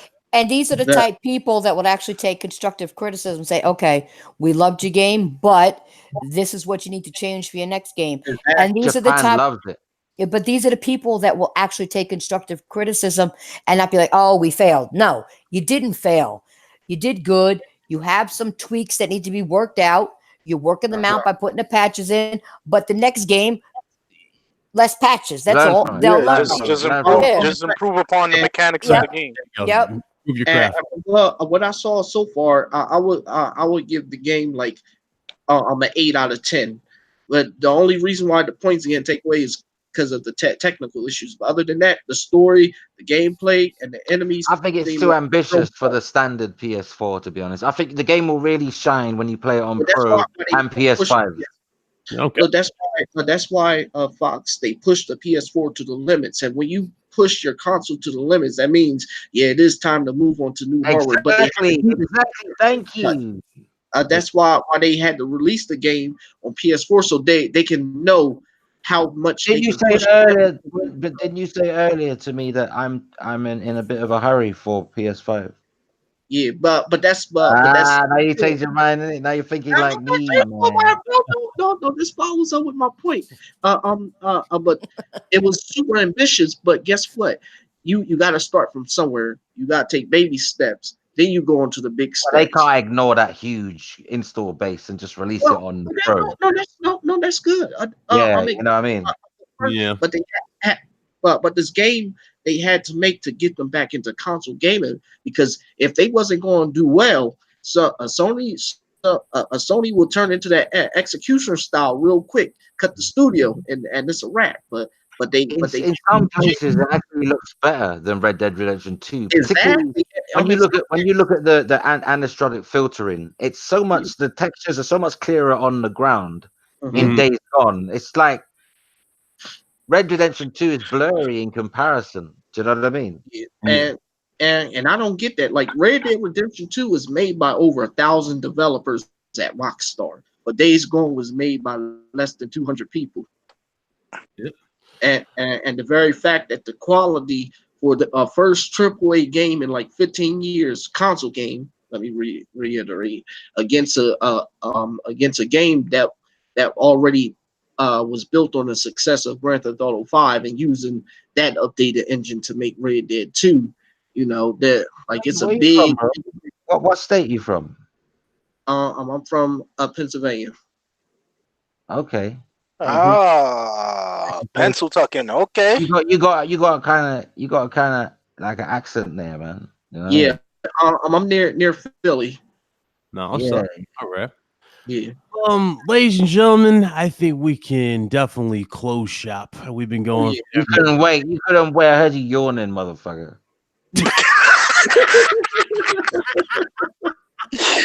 I'm sorry. Oh, God. I told y'all Friday was gonna be hilarious. Y'all some funny motherfuckers. See, if you fulfill that promise, bro, you fulfill that promise. I told y'all. We gave them a good show, man. This is like Malcolm X length. Look, somebody somebody need to clip this. I heard you yawning, motherfucker. I'm gonna use that in the video. That's funny as shit. Like, who yawning? I heard you yawning, motherfucker. Who? Soundboard. I don't know, man. Bernie Mac, rest in peace, bro. You must be working the late night shifts, man. Come on, you can't do that. You know what time it is in the UK right now? It is 10 to 1. This is witching out. Yes, I'm on the East Coast. Yeah, y'all 5 hours ahead. So no, I'm East Coast too, but it's zombie. It's Days Gone hour, boy. It's one of those hours. Yep. Anyway, ladies and gentlemen, thank you guys for joining us. This is RGT episode 62. Massive shout out to our special guest, Mr. Jay Bari over here, Mr. Omega Zio, and of course Mr. El Matador, who's stepped out earlier. Thank you, Brian. Thank you for inviting me. I appreciate talking to everybody here today. Nice meeting you all. Yeah, definitely, man. Good to talk to you. Welcome to the RGT podcast, bro. Look, bro, welcome, goddammit. Welcome, goddammit. It was definitely a pleasure being a guest. You know what I mean? I always listen to you guys on my way home. You know what I mean? So absolutely. Yeah, bro. If you want to join up next time, man, you're more than welcome to. Oh no, I left early today so I can actually be on today, you know, but when I listen to us in the car. Yeah, like I'm commuting, driving home. So or like Willie Nelson. I hate doing podcasts where like I have multiple focuses going on, so I won't be fully you like Willie, you like G-Bun as well, like Willie Nelson. You like in the car on the road again, just to get back out the road again. Hey, Jabari, I heard what you said at the beginning, and you know damn well I ain't gonna miss a podcast with you being on. You tell me you're gonna hit me up my DMs. Yeah, shit. This woman picked the day. She's like, "Damn, I'm not coming today." Okay, damn, okay. No, I was coming today. No, I actually got a ride home early because my car still ain't working. Actually, it was working. It was working. Somebody fucked it up, so I had to take it somewhere else. So I got home a little early. So I was like, nah, I'm gonna make it. I was coming anyway, no matter what. Yeah. And then I saw who you put in the comment section who was coming, and I said, God damn, if I don't make it, Jabari's gonna get me. Oh yeah, it's gonna be a fact. Yeah. I'm glad you did make it. Hey, what's up, Amagazio? Mr. Slow-Mo. Titan Princess. What's going on? What's up, man? I thought she was dead. I was like, Slow-Mo, you dead? Oh no, man. I'm actually still at work. I've been working from home today. That's why I was able to even come in, because I'll be like Jay Bari, where I listen to you guys while I'm driving home, sitting in traffic. Oh, wait a second. So you got to do what Foxy just did. You're on the road On the again. road again. Just can't seem to get back off the road again. Oh my god, the worst. That's the worst country accent ever. But that's true. Here I go again on my own. Mamas don't lay it. Your son grew up to be cowboys. Y'all better not be on no road talking on the podcast. Y'all gotta focus on the street, man. You gotta focus. I would like to talk to you about podcasts in the car with Jello pudding. Oh my man! Oh my God, Foxy, please don't do that. Not Don't the do Bill that. Cosby. So, Slovo, we appreciate you coming through, my brother. Appreciate you. Hey, no problem, man. Yeah. Check out Scumcast tomorrow. So it's gonna be a live one. Yeah, it's gonna be wild. Specters up, baby. Yo, I Specters up. watched Scumcast the other week, and I'll say, yo, listen, man. Yo, you know what? Let me fall back. I ain't gonna say nothing. Oh my God, not today, man. Not today. Yeah, I'm falling back. Yeah, all I'm gonna say is that yo, there's somebody that's trying to bring up points, but didn't have a point, but still try to bring up points, but didn't have a point. Bro, you had to be there, man. I was just like, yo, like, and it's like you trying to save somebody, but they don't want to be saved. Like, nah, you just gotta let them. Yo, it's just like, hey, you want to lead astray? Go right ahead, my brother. The floodgates have been opened. Yo, I ain't gonna lie. Slomo opened the door and was like, just go ahead. Fuck it. I'm not Yeah, gonna... that was crazy. I was like, that's funny as hell. Release the hounds. Oh God. Anyway, let's go ahead and let everybody get their Twitter handles out, all their info, and we'll shut it down. Mr. J Barry, go ahead and tell these fine people where they can find you on YouTube. Oh yeah, man. You can find me on YouTube, J Barry. Also on Twitter, J Barry _TOA. Yeah, TOA stands for the online arcade, where we host online fighting game tournaments. You guys are interested in doing that? Let me come know. on through, sign up, free money if you're good. You know what I mean? But it would be a pleasure to have more people in the community sign up. You know what I mean? We definitely met a lot of shout out to Nancy. Nancy signs up and she participates. They met a lot of cool people there too. If you guys are looking for competition, there are a lot of people that sign up for TOA tournaments that are really good. They're right now they're in like Combo Breaker and Evos. They definitely participate in that stuff. So you want to get into that stuff and meet new cool people, definitely sign up for these tournaments, man. It's a lot of fun. They are. I can vouch. They are a lot of fun. Okay, you do meet a lot of new people, and the like Jabari who runs it and his co-host, whoever he has, their commentary is excellent. It's fun. It really is, guys. It's fun. Oh yeah. Shout out to Upchuck Gaming and my man Howard Gaming. Those are guys are also TOA members. But yeah, Nancy's huge supporter, man. Nancy's always in there. You know, we supporting. I gotta be there. I cannot be there. Come on. Yeah. Upchuck with his laugh. You got to go with that too. We'll definitely see RGT members over there. We'll definitely be part of that. Whenever you do one, we can make it definitely. Yeah. Just follow his timeline. He'll tell you when facts. it's coming up. He'll tell you when it's coming up. Absolutely. Oh yeah, I always annoy people with updates. Trust. Yes, he does. Yes, he does. He makes sure that the regulars get there. We got you. Go ahead, Nancy. Since you were talking, go ahead. You're out. Okay. Well, you know who I am. I'm the Titanfall Princess. Okay, or TTFP, whatever you want to call me, or Nancy. You can find me on Twitter. On YouTube. Okay. I thank everybody for coming through here. I thank all the guests that came. Do hit up everybody's channel on the panel. Oh, I just made a nice little rhyme. But anyway, hit them up because we all got good content. We all believe in the same thing. We want to keep gaming going. We want to keep gaming alive. We want to bring out the real shit about gaming. So yeah, hit that like button on the way out. And I'm probably going to be doing a podcast tomorrow. So stay tuned, guys. All right. Alrighty, definitely. Mr. Neo, go ahead. Who, me? Yeah, go ahead, brother. Oh yeah. It's your boy just wait, I fucked this up. Do you know who you are? Do you know who you are? Take your time now. Take your time. Forgot who you were.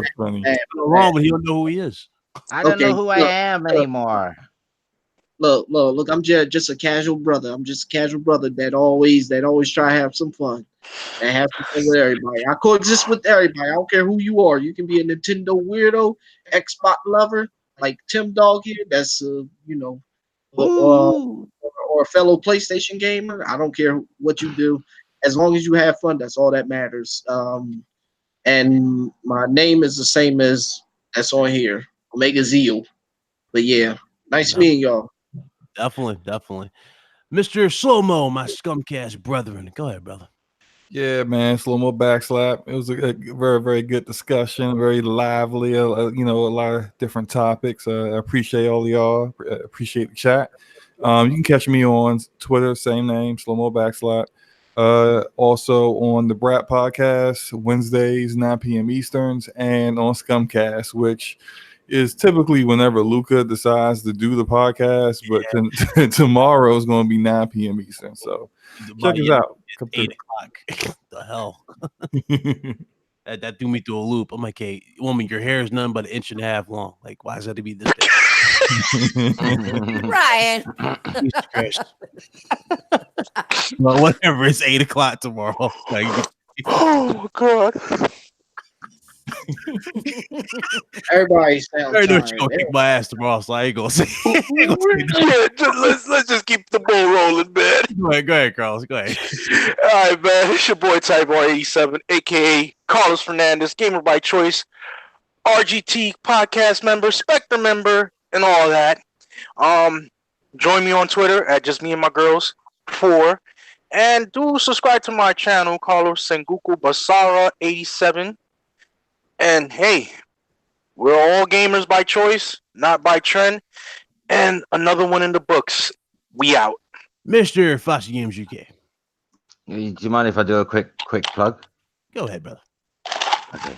Now for all your current and next gen news updates, rumor and raffle speculation, hit the like button and spread the word and keep it local to Foxy Games UK. Don't forget your so-called and account number, and you buy my t-shirt and my hoodies straight from my account. And if you want to see me on Craigslist, you can buy goods from me there as well. And I would like to see you all on Video Gaming's #1 network, Foxy Games UK. Play games, not corporations. Thank you very much, everybody. I'm Big Cloud Gaming. I'm your host of this evening. And yes, Ryan, he teaches me many things. Many things on YouTube.com. Many things. But most importantly, this podcast for all of you to talk about information and technology. So we'll see you guys tomorrow, or should I say next week? Wait. Before we do anything, I got to do one thing.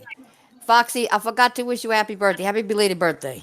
Oh, God bless you, my child. Where's your Happy belated. Happy belated. Wait a minute. Happy belated, my brother. Wait a minute.